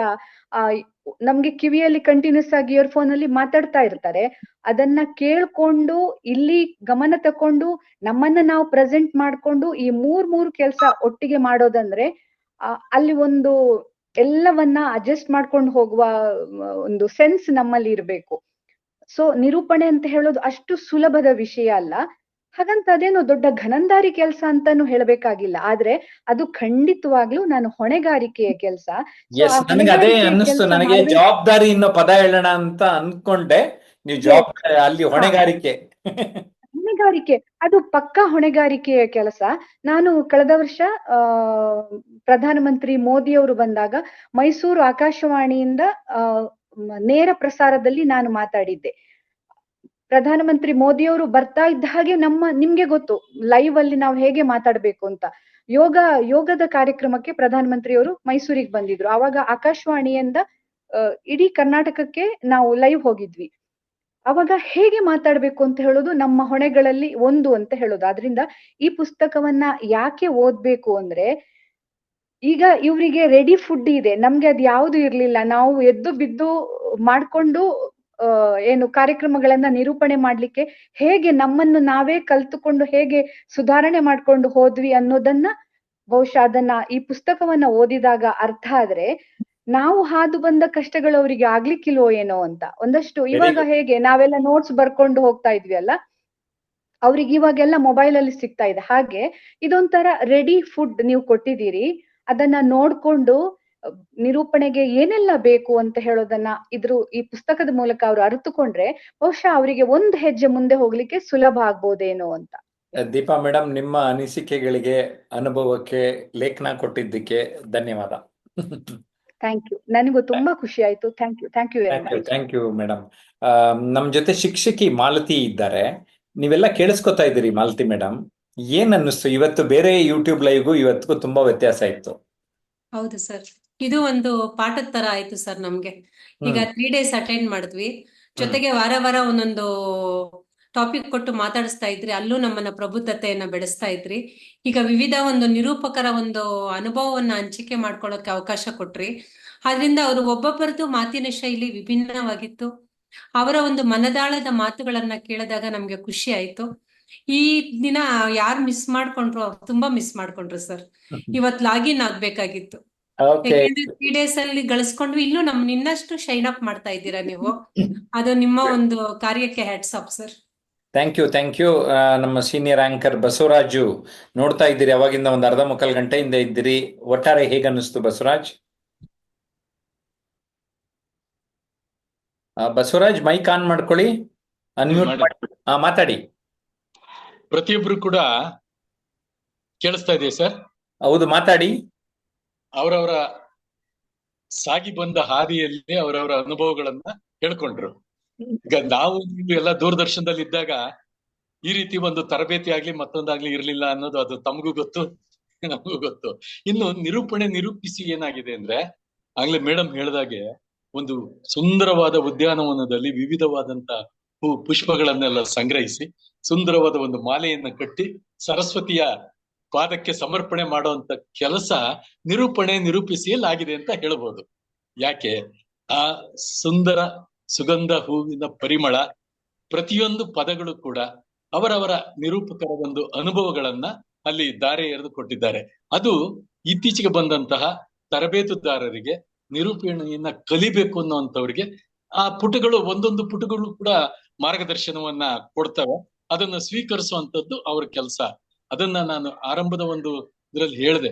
ಜೇನುಗೂಡು ಸುಂದರವಾದ ಹೂವುಗಳಿಂದ ಮಕರಂದವನ್ನ ಸಂಗ್ರಹಿಸಿ ತಂದು ಜೇನುಗೂಡಿನಲ್ಲಿಟ್ಟು ಆ ಮಧುವನ್ನ ನಮಗೇನ್ ಕೊಡ್ತದೆ, ಆ ಜೇನನ್ನ ಏನ್ ಕೊಡ್ತದೆ, ಆ ಕನ್ನಡದ ಆ ಪದ ಸಂಗ್ರಹ ಏನಿದೆ, ಸಾಹಿತ್ಯ ಏನಿದೆ, ಅವನ್ನೆಲ್ಲ ಸಂಗ್ರಹಿಸಿಟ್ಟಂತದ್ದನ್ನ ನಾವು ಒಬ್ಬೊಬ್ಬರು 30 ಜನ ನಿರೂಪಕರು ತಮ್ಮ ತಮ್ಮ ಅನುಭವಗಳನ್ನ, ಅದು ಆಕಾಶವಾಣಿ ಆಗಿರ್ಬೋದು, ದೂರದರ್ಶನ ಆಗಿರ್ಬೋದು, ಅಥವಾ ಸಾರ್ವಜನಿಕವಾದಂತಹ ವೇದಿಕೆಗಳಾಗಿರ್ಬೋದು, ಸಾಂಸ್ಕೃತಿಕ, ಧಾರ್ಮಿಕ, ಸಾಹಿತ್ಯಿಕ ವೇದಿಕೆಗಳಾಗಿರ್ಬೋದು, ಅಲ್ಲಿ ಪಟ್ಟಂತಹ ಅನುಭವಗಳನ್ನ, ಅಲ್ಲಿ ಸಂಗ್ರಹಿಸಿದಂತ ವಿಚಾರಗಳನ್ನ, ಅಲ್ಲಿ ಪಟ್ಟಂತಹ ನೋವು ನಲಿವುಗಳನ್ನ, ಆ ಸಂಬಂಧಪಟ್ಟಂತಹ ಸಂದರ್ಭಕ್ಕೆ ಪಟ್ಟಂತಹ ವಿಶೇಷವಾದಂತಹ ಅನಿಸಿಕೆಗಳನ್ನ ದಾಖಲೆ ಮಾಡಿರುವಂತದ್ದನ್ನ ನಿರೂಪಿಸಿ ಮಾಡಿದೀವಿ. ಅದನ್ನಷ್ಟು ಸಂಗ್ರಹ ಮಾಡಿ ಮಾಡ್ತಾ ಇದ್ದೀರಾ. ಹಾಗಾಗಿ ಸ್ವಪ್ನ ಬುಕ್ ಸ್ಟಾಲ್ಗೂ ಮತ್ತು ತಮಗೂ ಕೂಡ ಅನಂತ ಧನ್ಯವಾದಗಳನ್ನ ನಾನು ಸಮರ್ಪಣೆ ಈ ಪುಸ್ತಕ ಚೆನ್ನಾಗಿ ಓದಿರೋರು ಅಂದ್ರೆ ನೀವೇನೆ. ಈಗಾಗ್ಲೇ ಹೇಳ್ದಾಗೆ 3rd ಪ್ರೂಫ್ ಮತ್ತೆ 4th ಪ್ರೂಫ್ ತುಂಬಾ ತಪ್ಪುಗಳನ್ನು ಹುಡುಕೊಟ್ಟು ತಪ್ಪುಗಳು ಇಲ್ದೇ ಇರಂಗ್ ಮಾಡಿದಕ್ಕೆ ಬಸವರಾಜ್ ಮತ್ತೊಂದ್ಸರಿ ಥ್ಯಾಂಕ್ ಯು. ಧನ್ಯವಾದಗಳು ಸರ್, ಶುಭವಾಗ್ಲಿ. ಇನ್ನು ಹೆಚ್ಚೆಚ್ಚು ಬಿಸಿ ಬಿಸಿ ದೋಸೆ ಹಾಗೆ ತಮ್ಮ ಎಲ್ಲ ಪ್ರಕಟಣೆಗಳು ಕೂಡ ಕನ್ನಡ ಸಾರ್ವಜನಿಕರ ಮನೆಯ ಗ್ರಂಥಾಲಯಗಳನ್ನು ಸೇರೋದಕ್ ಮುಂಚೆ ಅವರ ಹಸ್ತವನ್ನು ಸೇರಿ ಪುಸ್ತಕದ ಜ್ಞಾನ ಮಸ್ತಕವನ್ನು ಸೇರ್ಬೇಕು ಅನ್ನೋದು ಸದುದ್ದೇಶ. Yes Basavaraj, thank you. Anantha Krishna Mohan, ಏನನ್ನಿಸ್ತು ಇಷ್ಟೊತ್ತರೆಗೂ ಎಲ್ಲರ ಮಾತು ಕೇಳಿ? ನಮಸ್ಕಾರ ಸರ್, ನಾನು ಫಸ್ಟ್ ಟೈಮು ನಿಮ್ಮನ್ನ ನೋಡಿದ್ದೆ. ಆಮೇಲೆ ಇವಾಗ ನಿಮ್ಮನ್ನೆಲ್ಲರೂ ನೋಡ್ತಾ ಇದ್ರೆ ಒಂದು ತರಗತಿಯಿಂದ ಓಲ್ಡ್ ಫ್ರೆಂಡ್ಸ್ ಎಲ್ಲ ಸೇರಿ ಒಂದಲ್ಲಿ ಹೆಂಗ ಕಾಣ್ತೀರಂದ್ರೆ, ಇಷ್ಟು ಸ್ವಚ್ಛವಾದ ಕನ್ನಡ, ಇಷ್ಟು ಭಾಷೆ, ಇಷ್ಟು ಮಧುರವಾದ ಎಲ್ಲರನ್ನು ನೋಡಿ ನನ್ಗೆ ಬಹಳ ಒಂದ್ ಕಡೆ ಸಂತೋಷ, ಒಂದ್ ಕಡೆ ಭಯ ಆಗ್ತಾ ಇದೆ. ಯಾಕಪ್ಪ ಭಯ ಪಡ್ಬೇಡಪ್ಪ, ಬರೀ ಸಂತೋಷ ಪಡಪ್ಪ. ಇಲ್ಲ, ಯಾಕಂದ್ರೆ ಇಷ್ಟು ಚೆನ್ನಾಗಿ ಮಾತಾಡುವಂತ ಭಾಷೆಯನ್ನು ನಾವು ಕಲಿಬೇಕಲ್ಲ, ಅದು ನಮ್ ಮುಂದೆ ಕಾಣಿಸ್ತಾ ಇದೆ. ಇಂತ ಸಾಧಕರನ್ನೆಲ್ಲ ನೋಡಿ ಬಹಳ ಸಂತೋಷ, ನನ್ಗೆ ಖುಷಿ ಅನಿಸ್ತದೆ. Very good. ನಮ್ಮ ಕಲಾವಿದರಾದ ರವಿನಾಥ್ ಪಟ್ಟಣ ಶೆಟ್ಟಿ, ಹೇಗನ್ನಿಸ್ತಾ ಇದೆ? ಚೆನ್ನಾಗಿದೆ ಸರ್. ಈಗ ಎಲ್ಲಾ ಬಸವರಾಜ್ ಅವರ ಆಗ್ಬೋದು, ಮೇಡಮ್ ಅವರ ಅವರು ಕಾಳಿದಾಸನ ಉದಾಹರಣೆ ಕೊಟ್ಟರು, ಬಸವರಾಜ್ ಜೇನುಗೂಡಿನ ಉದಾಹರಣೆನೂ ಕೊಟ್ಟರು. ಇಂಥ ಎಲ್ಲಾ ಇವ್ರನ್ನು ಒಂದು ಎಕ್ಸ್ಪೀರಿಯನ್ಸ್ ಆಗಿರುವಂತ ವ್ಯಕ್ತಿಗಳನ್ನ ಒಂದೇ ವೇದಿಕೆಯಲ್ಲಿ ತಂದು, ಒಂದೇ ಪುಸ್ತಕದಲ್ಲಿ ತಂದು ಅಡ್ಕ ಮಾಡಿರೋದು, ಜೇನುಗೂಡಿನ ತರೋದು, ಇದನ್ನ ಕುಣಿಸ್ದಂಗ ಆಯ್ತು ನಮ್ಗೆಲ್ಲಾನು. ಹಾಗಾಗಿ ಅಷ್ಟು ಜನಗಳನ್ನ ಒಟ್ಟಿಗೆ ನಾವು ನೋಡೋದಕ್ಕೂ ಸಾಧ್ಯ ಇಲ್ಲ. ಯಾಕೆಂದ್ರೆ ಆಂಕರ್ಗಳಾಗಿರೋದ್ರಿಂದ ಯಾವತ್ತೂ ಪುಸ್ತಕದಲ್ಲಿ ಬರೋದೇ ಇಲ್ಲ ಅವರು. ಆದ್ರೆ ಪುಸ್ತಕದಲ್ಲಿ ತಂದಿರೋದ್ರಿಂದ ಆ ಪುಸ್ತಕದಲ್ಲಿ ನಾವು ಸಿಗಕ್ಕಾಗುತ್ತೆ. ಯಾಕಂದ್ರೆ ಪ್ರತಿಯೊಂದನ್ನು ಹಳೆಯದನ್ನೆಲ್ಲ ನೋಡಿರಲ್ಲ, ನಾವು ಯಾರು ನೋಡಿರಲ್ಲ. ಅವಾಗ ಆ ಟೈಮಿಗೆ ಮಾತ್ರ ಟಿವಿನಲ್ಲಿ ಬಂದೋಗಿರುತ್ತೆ. ಹಾಗಾಗಿ ಅವರ ಅನುಭವಗಳು ಮತ್ತೆ ಅವರ ಅನಿಸಿಕೆಗಳು ಮತ್ತೆ ಅವರ ನಡೆದಂತ ದಾರಿ, ಅವನ್ನೆಲ್ಲ ಅನುಭವಗಳು ತಗೊಂಡಾಗ ನಮಗೆ ಆ ಮೋಟಿವೇಶನ್ ಆಗುತ್ತೆ. ಈಗ ಕಲಿತಾ ಇರೋರಿಗೆ ಕಂಪ್ಲೀಟ್ ಅದರ ಮೋಟಿವೇಶನ್ ಸಿಗುತ್ತೆ. ಮತ್ತೆ ಅವತ್ತು ಅದನ್ನ ಒಂದು ನಿರೂಪಣೆ ಮಾಡೋದ್ರ ಜವಾಬ್ದಾರಿ, ಅದ್ರ ಹಿಂದಿನ ಪ್ರಿಪ್ರೇಷನ್ ಇದೆಯಲ್ಲ, ಆ ಪ್ರಿಪ್ರೇಷನ್ ಎಷ್ಟು ಕಷ್ಟ ಪಡ್ತಾ ಇದ್ರು ಅವಾಗ ಅಂತ ಹೇಳ್ಬಿಟ್ಟು. ಬುಕ್ಸ್ ಸಿಗ್ತಾ ಇದೆ, ಅವಾಗ ಅವ್ರಿಗೆ ಸಿಗ್ತಾ ಇರ್ಲಿಲ್ಲ ಬುಕ್ಸ್, ಇದು ಏನೋ ಎಲ್ಲ ಸಿಗ್ತಾ ಇದೆ. ಅಂತ ಒಂದು ಘನವಾದಂತ ಕೆಲಸದ ತಾವು ಮಾಡಿದ್ದೀರಾ. ಅದು ಎಲ್ರಿಗೂ ಲಭ್ಯವಾಗ್ಲಿ, ಇಡೀ ಕರ್ನಾಟಕದ ಕನ್ನಡ ಜನತೆಗೆ ಲಭ್ಯವಾಗ್ಲಿ ಅಂತ ಆಶಿಸ್ತೀನಿ. Yes sir, thank you very much. sapnaonline.com, Sapna book ಹೌಸ್ಗಳಲ್ಲಿ ಸಿಗುತ್ತೆ, ಜೊತೆಗೆ ಅಮೆಝಾನ್ ಅಲ್ಲೂ ಸಿಗುತ್ತೆ. ಎಸ್, ಕಟ್ಟೆ ಇರಿಸ್ವಾಮಿ ಸರ್, ನಮಸ್ತೆ, ಎಲ್ಲರಿಗೂ ನಮಸ್ಕಾರ. ಈ ಒಂದು ನಿರೂಪಿಸಿ ಬಗ್ಗೆ ಎಲ್ಲಾ ನಿರೂಪಕರು ತುಂಬಾ ಅದ್ಭುತವಾಗಿ ಮಾತಾಡಿದ್ರು ಸರ್. ಈ ಒಂದು ಅರ್ಧ ಪುಸ್ತಕ ಓದಂಗಾಯ್ತು ಈ ಒಂದು ಸಂಚಿಕೆ. ನಿಜಕ್ಕೂ ನಮ್ಮ ಬಸವರಾಜ್ ಸರ್ ಕನ್ನಡದ ಕಂಠ ಅಂತಾನೆ ಹೇಳ್ಬೋದು. ಅವರು ಅಷ್ಟು ಸೊಗಸಾಗಿ ತಮ್ಮ ಕನ್ನಡ ಸ್ವರಮಾಲೆಯನ್ನ ಈ ವಿಡಿಯೋದ ಮೂಲಕ ಮಾತಾಡಿದೆ ಸರ್. ಹಾಗೆ ಈ RJ ನಿಖಿತಾ ಮತ್ತು ಪೂಜಾ ಶೇಖರ್ನ ಮೇಡಮ್ ಅವ್ರನ್ನ ನಾನು ಈಗಾಗಲೇ A2 ಮಾಡೆಲ್ ವಿಡಿಯೋಗಳಲ್ಲಿ ಅವ್ರನ್ನ ನೋಡಿದ್ದೀನಿ. ಅವರ ಭಾಷೆ, ಅವರ ಒಂದು ವಿಡಿಯೋಗಳಲ್ಲಿ ಅವ್ರು ಮಾತಾಡ್ತಕ್ಕಂಥ ರೀತಿ ನಿಜಕ್ಕೂ ಅವ್ರ ತರ ನಾವು ಕೂಡ ಮಾತಾಡ್ಬೇಕಂತ ನಮಗೆ ಸ್ಫೂರ್ತಿ ಬರ್ತತೆ. ಅಷ್ಟು ಚೆನ್ನಾಗಿ ಅವರು ಮಾತಾಡ್ತಾರೆ. ಹಾಗಾಗಿ ನಾನು ಕೂಡ ಆ ವಿಡಿಯೋಗಳ ಮೂಲಕ ಅವರಿಂದ ಕೆಲವೊಂದು ಮಾತಾಡೋದನ್ನ ಅವ್ರು ಮಾತಾಡೋದು ಯಾವ ರೀತಿ. Yes Katteri Swamy, thank you. ನಮ್ ಜೊತೆ ಮಮತಾ ಇದ್ದಾರೆ. ಇವತ್ತೇ ಪರಿಚಯ ಆಗಿರೋದು, ಇವತ್ತೇ ಫಸ್ಟ್ ಟೈಮ್ ಆನ್ಲೈನ್ಗೆ ಇನ್ವೈಟ್ ಮಾಡಿದ್ದೀನಿ. Mamata, you are very lucky because you seen lot of my friends today. ಹೇಗನ್ನಿಸ್ತು ಮಮತಾ? ತುಂಬಾನೇ ಚೆನ್ನಾಗಿ ಅನ್ಸ್ತು sir. And meeting all these experienced people and learning from them was a great learning for me today, especially when Deepa madam said that ಯಾವಾಗ ನೀವು present ಮಾಡ್ತೀರಾ, ಯಾವಾಗ ನೀವು anchor ಮಾಡ್ತೀರಾ, ಇಟ್ಸ್ ಜಸ್ಟ್ ನಾಟ್ ಇಂಪಾರ್ಟೆಂಟ್ ಹೇಗೆ ನೀವು ಮಾತಾಡ್ತೀರಾ, ಇಟ್ಸ್ ಇಂಪಾರ್ಟೆಂಟ್ ದಟ್ ನಿಮ್ ಉದ್ದೇಶ ಏನಿದೆ, ನಿಮ್ ಇಂಟೆನ್ಷನ್ ಏನಿದೆ, that rightly has to reach the audience. So that is something I absolutely learned today. And also I am so excited to read your book because Pooja ತುಂಬಾನೇ ಹೇಳಿದ್ದಾರೆ ನಿಮ್ book ಬಗ್ಗೆ. So Pooja experience ಕೇಳಿ ಅಂತೂ I am just so excited. I think tonight only I'm going to start reading the book, sir. Okay. And also especially when I heard RJ Nikita speak about how, you know, it is important to speak, but while you're speaking our individuality maintain ಮಾಡಬೇಕು ನಾವು. So we have to learn from others, but we have to present it in our own style. So ತುಂಬಾನೇ learning, I learned a lot, sir, today. Good. Mamata ನಮ್ಮ ರಾಜ್ಯಕ್ಕೆ social work ಮಾಡಿ ನಮ್ಮ ರಾಜ್ಯನ ಇನ್ನೊಂಚೂರು ಒಳ್ಳೇದಾಗಿ ಮಾಡ್ಬೇಕಂತ effort ಹಾಕ್ಬೇಕಂತ ಒಂದು ದೊಡ್ಡ ಗುರಿ ಇಟ್ಕೊಂಡು ನಮ್ಮ ಬಳಿ ಬಂದಿದ್ದಾರೆ. 1-2 ವರ್ಷದಲ್ಲೇನೆ ಮಮತಾ ತನ್ನ ಗುರಿಯನ್ನ ರೀಚ್ ಆಗ್ತಾರೆ ಅನ್ನೋ ನಂಬಿಕೆ ನನಗಿದೆ. Thank you Mamata. ಪ್ರವೀಣ ಕುಲಕರ್ಣಿ, ಆಹಾ ಎಂತ ರುಚಿ ಅಂತ. ಇನ್ನೇನು ಊಟದ ಟೈಮ್ ಆಯ್ತು, ಅದು ಕರೆಕ್ಟ್ ಆಗಿ ಊಟದ ಟೈಮಿಗೆ ಬಂದಾರೆ ಇವರು, ಪ್ರವೀಣ ಕುಲಕರ್ಣಿ ಅಂತ. ಏನ್ರಿ, ಹೇಗಿದ್ದೀರಿ? ಸೂಪರ್ ಆಗಿದ್ದೀನಿ. ಇವಾಗ ತಾನೇ ಆಟ ಆಡ್ಕೊಂಡು ರಾಜರಾಜೇಶ್ವರಿ ನಗರಿಂದ ಬಂದಿದ್ದೀನಿ. ಸ್ಯಾಂಡಲ್ವುಡ್ ಬ್ಯಾಡ್ಮಿಂಟನ್ ಕಪ್ ಇದೆ ಸ್ಯಾಟರ್ಡೆ ಸಂಡೇ. ಲಿಂಕ್ ಕಳಿಸ್ತೀನಿ, ಎಲ್ಲರೂ ರಿಜಿಸ್ಟರ್ ಮಾಡ್ಕೊಂಡು ಫ್ರೀ ಇದೆ. ಆಟ ನೋಡಕ್ ಬಂದ್ ಎಲ್ಲ ಸೆಲೆಬ್ರಿಟೀಸ್ ಜೊತೆ ಆಟ. ಸೊ ಆಂಕರಿಂಗ್ ಮಾಡಿಬಿಟ್ರೆ ಇಲ್ಲೇ ನೋಡಿ. ಸೊ ಅದಕ್ಕೆ ನನ್ಗೆ ಹೇಳಿದೆ ಲೇಟ್ ಆಗ್ಬಹುದು ಅಂತ, ಜಸ್ಟ್ ಬಂದೆ ನಾನು ಫ್ರೆಶ್ ಆಗಿ. ಓಕೆ, ನಮ್ಮ ಕೃತಜ್ಞತೆ ಕಾರ್ಯಕ್ರಮದಲ್ಲಿ ಸನ್ಮಾನದ ಭಾಗ ತಾವು ನಿರೂಪಣೆ ಮಾಡಿದ್ರಿ. ಹೇಗ ಅನ್ನಿಸ್ತು? ಮತ್ತೆ ಬುಕ್ ಕೊಟ್ಟಿದ್ದೀನಿ ನಾನು ಅನ್ಸುತ್ತೆ. ನೋಡಿದಾಗ ಏನ್ ಅನ್ನಿಸ್ತು? ಬಿಕಾಸ್ ನೀವು ಲೇಖನ ಬರ್ದಿರಿ. ಹೌದು. ಏನ್ ಅನ್ನಿಸ್ತು? ತುಂಬಾ ಫಸ್ಟ್ ಆಫ್ ಆಲ್ ಅದೇ ಗ್ರಾಟಿಟ್ಯೂಡ್ ಫಂಕ್ಷನ್ ಗೆ ನಿರೂಪಣೆ ಮಾಡಿಕೊಟ್ಟಿದ್ದಕ್ಕೆ ಒಂದು ತುಂಬಾನೇ ಕೃತಜ್ಞತೆ ಇದೆ ನನಗೆ. ನನ್ ಕಡೆಯಿಂದ ಅದೊಂದು ಕೃತಜ್ಞತೆ. ನೀವು ನಮ್ ಗುರುಗಳು, ಮೆಂಟರ್ ಅಂತ ನಾನು ಯಾವಾಗ್ಲೂ ನಿಮ್ಗೆ ಟ್ರೀಟ್ ಮಾಡೋದ್ರಿಂದ ನಿಮ್ಮಿಂದ ಕಲ್ತಿದ್ದು ಬಹಳಷ್ಟು ಇದೆ. ಸೊ ಇದೊಂದು ಅವಕಾಶ, ಈ ಒಂದು ಕಾರ್ಯಕ್ರಮಕ್ಕೆ ನಿರೂಪಣೆ ಮಾಡಿದ್ದು ನಿಮ್ ಮುಂದೆ ತುಂಬಾ ಖುಷಿ ಆಗಿದೆ. ಆಫ್ಟರ್ ಲಾಂಗ್ ಇಯರ್ಸ್, ತುಂಬಾ ವರ್ಷಗಳ ನಂತರ ಮಾಡಿದ್ದಿದೆ. ತುಂಬಾ ಖುಷಿ ಆಯ್ತು. ತುಂಬಾ ಜನರನ್ನು ಇಷ್ಟಪಟ್ರು ಅನ್ಕೋತೀನಿ ನಾನು already. So coming to the ಇದು ಪುಸ್ತಕ ನಿರೂಪಿಸಿ, ನಾನು ಆಕ್ಚುಲಿ ಹೇಳ್ಬೇಕಂದ್ರೆ ಇಷ್ಟು ಬ್ಯೂಟಿಫುಲ್ ಆಗಿ ಬರುತ್ತೆ ಅಂತ ಅನ್ಕೊಂಡಿರ್ಲಿಲ್ಲ ಸರ್. ನಿಜವಾಗ್ಲೂ ಅನ್ಕೊಂಡಿರ್ಲಿಲ್ಲ ನಾನು. ಮುಖಪುಟ ಅಂತೂ ತುಂಬಾನೇ ಚೆನ್ನಾಗಿದೆ. ಒಳಗಡೆನು ನಾನು ಆಗ್ಲೇನೆ ಟೈಮ್ ಸಿಕ್ಕಾಗೆಲ್ಲ ಆಗ್ಲೇ ಪೇಜ್ ತಿರುಗಿಸಿ ಅದೇ ಒಂದು ಪುಸ್ತಕ ನಾನು ಪೇಜಸ್ ಟರ್ನ್ ಮಾಡಿ ಓದಿರೋದು. ತುಂಬಾನೇ ಚೆನ್ನಾಗಿ ಬಂದಿದೆ. ಅಂದ್ರೆ ಪ್ರತಿಯೊಬ್ರು ನಿರೂಪಕರಿಗೆ ಒಬ್ರನ್ನೊಬ್ರನ್ನ ಭೇಟಿ ಮಾಡಿಸ್ದಂಗ ಅನ್ನಿಸ್ತು ನನಗೆ. ಆಕ್ಚುಲಿ ಹೇಳ್ಬೇಕಂದ್ರೆ ಇಲ್ಲಿ ಎಷ್ಟೊಂದು ನಿರೂಪಕರು ನಮಗೂ ಗೊತ್ತಿರಲ್ಲ. ಸೊ ಎಲ್ರು ಬೇರೆ ಬೇರೆ. ಸೊ ಆ ತರ ನಿರೂಪಕರನ್ನ ಒಬ್ರಿಗೊಬ್ರು ಪರಿಚಯ ಮಾಡ್ಕೊಟ್ಟಂಗಾಯ್ತು. ಪ್ರತಿಯೊಬ್ಬರು ಅನನ್ಯತೆಯ ನಿರೂಪಕರನ್ನ ಒಂದೇ ಪುಸ್ತಕದಲ್ಲಿ ಬಂದಿರೋದು ಇದು ಅದ್ಭುತವಾದ ಒಂದು I think first of A kind ಅಂತಾನೆ ಹೇಳಕ್ ಇಷ್ಟಪಡ್ತೀನಿ. ಯಾರು ಈ ತರದ್ದು ಪ್ರಯತ್ನ ಮಾಡಿಲ್ಲ ಅನ್ಸತ್ತೆ. ತುಂಬಾನೇ ಚೆನ್ನಾಗ್ ಬಂದಿದೆ. ಅಂಡ್ ನನಗೂ ತುಂಬಾ ಖುಷಿ ಇದೆ. ನಾನು ಪಾರ್ಟ್ ಆಫ್ ಇಟ್ ಇದು ನಂದು ಒಂದು ನಿರೂಪಣೆ ಜರ್ನಿ ಅದ್ರ ಶೇರ್ ಮಾಡ್ಕೊಂಡಿದ್ದು ನನಗೆ ತುಂಬಾನೇ ಖುಷಿ ಇದೆ. ತುಂಬಾ ಖುಷಿ ಆಯ್ತು ಸರ್.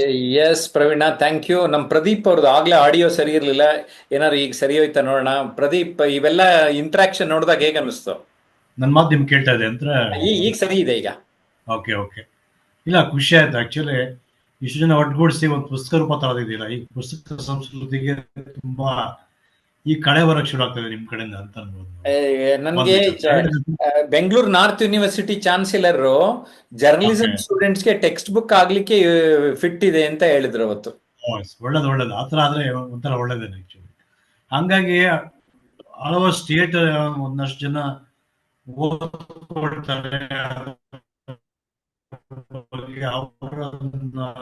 ಓ ಇಲ್ಲ ಸರ್, ಆಡಿಯೋ ಮತ್ತೆ ಇಶ್ಯೂ ಬಂತು. ಪ್ರದೀಪ್, ಸಾರಿ ಸರ್, ಆಡಿಯೋ ಮತ್ತೆ ಇಶ್ಯೂ ಬಂತು. ನಾನು ಆ ಕೋವಿಡ್ ಟೈಮಲ್ಲೆಲ್ಲ ವೋಟ್ ಆಫ್ ಥ್ಯಾಂಕ್ಸ್ ವೆಲ್ಕಮ್ ಎಲ್ಲ ಈ ಪೂಜಾ ಶೇಖರ್ಗೆ ಹೇಳ್ತಾ ಇದ್ದೆ.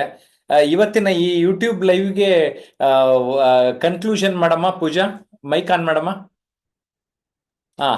ಓಕೆ. ಎಸ್ ಸ್ನೇಹಿತರೆ, ನೋಡಿದ್ರಲ್ಲ, ನಿರೂಪಿಸಿ ಅನ್ನೋ ಪುಸ್ತಕ ಹೇಗಿದೆ, ಅದ್ರಲ್ಲಿ ಎಷ್ಟು ಜನರ ಅನುಭವ ಇದ್ರಲ್ಲಿದೆ ಅಂತ. ಖಂಡಿತವಾಗ್ಲೂ ಇದು ನಮ್ಮೆಲ್ಲರೂ ಕೂಡ ಖರೀದಿ ಮಾಡ್ಲೇಬೇಕಾಗಿರುವಂತ ಪುಸ್ತಕ, ಓದ್ಲೂಬೇಕು. ಯಾಕಂದ್ರೆ ಆ ಒಂದು ಪುಸ್ತಕದಲ್ಲಿ ನಮಗೆ ಅನೇಕ ಜನರ ಅನುಭವ ನಮಗೆ ಸಿಗುತ್ತೆ, ಅವರ ಒಂದು ಎಕ್ಸ್ಪೀರಿಯನ್ಸ್ ನ ನಾವು ತಿಳ್ಕೊಳ್ಳೋದಕ್ಕೆ ನಮ್ಗೆ ಅವಕಾಶ ಇದೆ. ಸೊ ದಯಮಾಡಿ ಎಲ್ರು ಕೂಡ, ಯಾರೆಲ್ಲ ಲೈವ್ ನೋಡ್ತಾ ಇದ್ದೀರಾ, ದಯಮಾಡಿ ಎಲ್ರು ಕೂಡ ಈ ಒಂದು ಪುಸ್ತಕವನ್ನ ಓದಿ ಅಂತ ಹೇಳ್ತೀನಿ. ಸರ್, ನನಗೆ ಈ ಅವಕಾಶ ಕೊಟ್ಟಿದ್ದಕ್ಕೆ ಥ್ಯಾಂಕ್ ಯು ಸೋ ಮಚ್. ಹಾಗೆ ಸ್ನೇಹಿತರೆ, ಯಾರೆಲ್ಲ ಇನ್ನ ಸಬ್ಸ್ಕ್ರೈಬ್ ಮಾಡ್ಕೊಂಡಿಲ್ಲ, ದಯಮಾಡಿ ಜಯಪ್ರಕಾಶ್ ನಾಗತಿಹಳ್ಳಿ ಯೂಟ್ಯೂಬ್ ಚಾನೆಲ್ಗೆ ಸಬ್ಸ್ಕ್ರೈಬ್ ಮಾಡಿ, ಹಾಗೆ ಈ ಪುಸ್ತಕವನ್ನು ಕೂಡ ಓದಿ ಅಂತ ಹೇಳೋದಕ್ಕೆ ಇಷ್ಟಪಡ್ತೀನಿ. ಧನ್ಯವಾದಗಳು. Thank you sir. Thank you Pooja.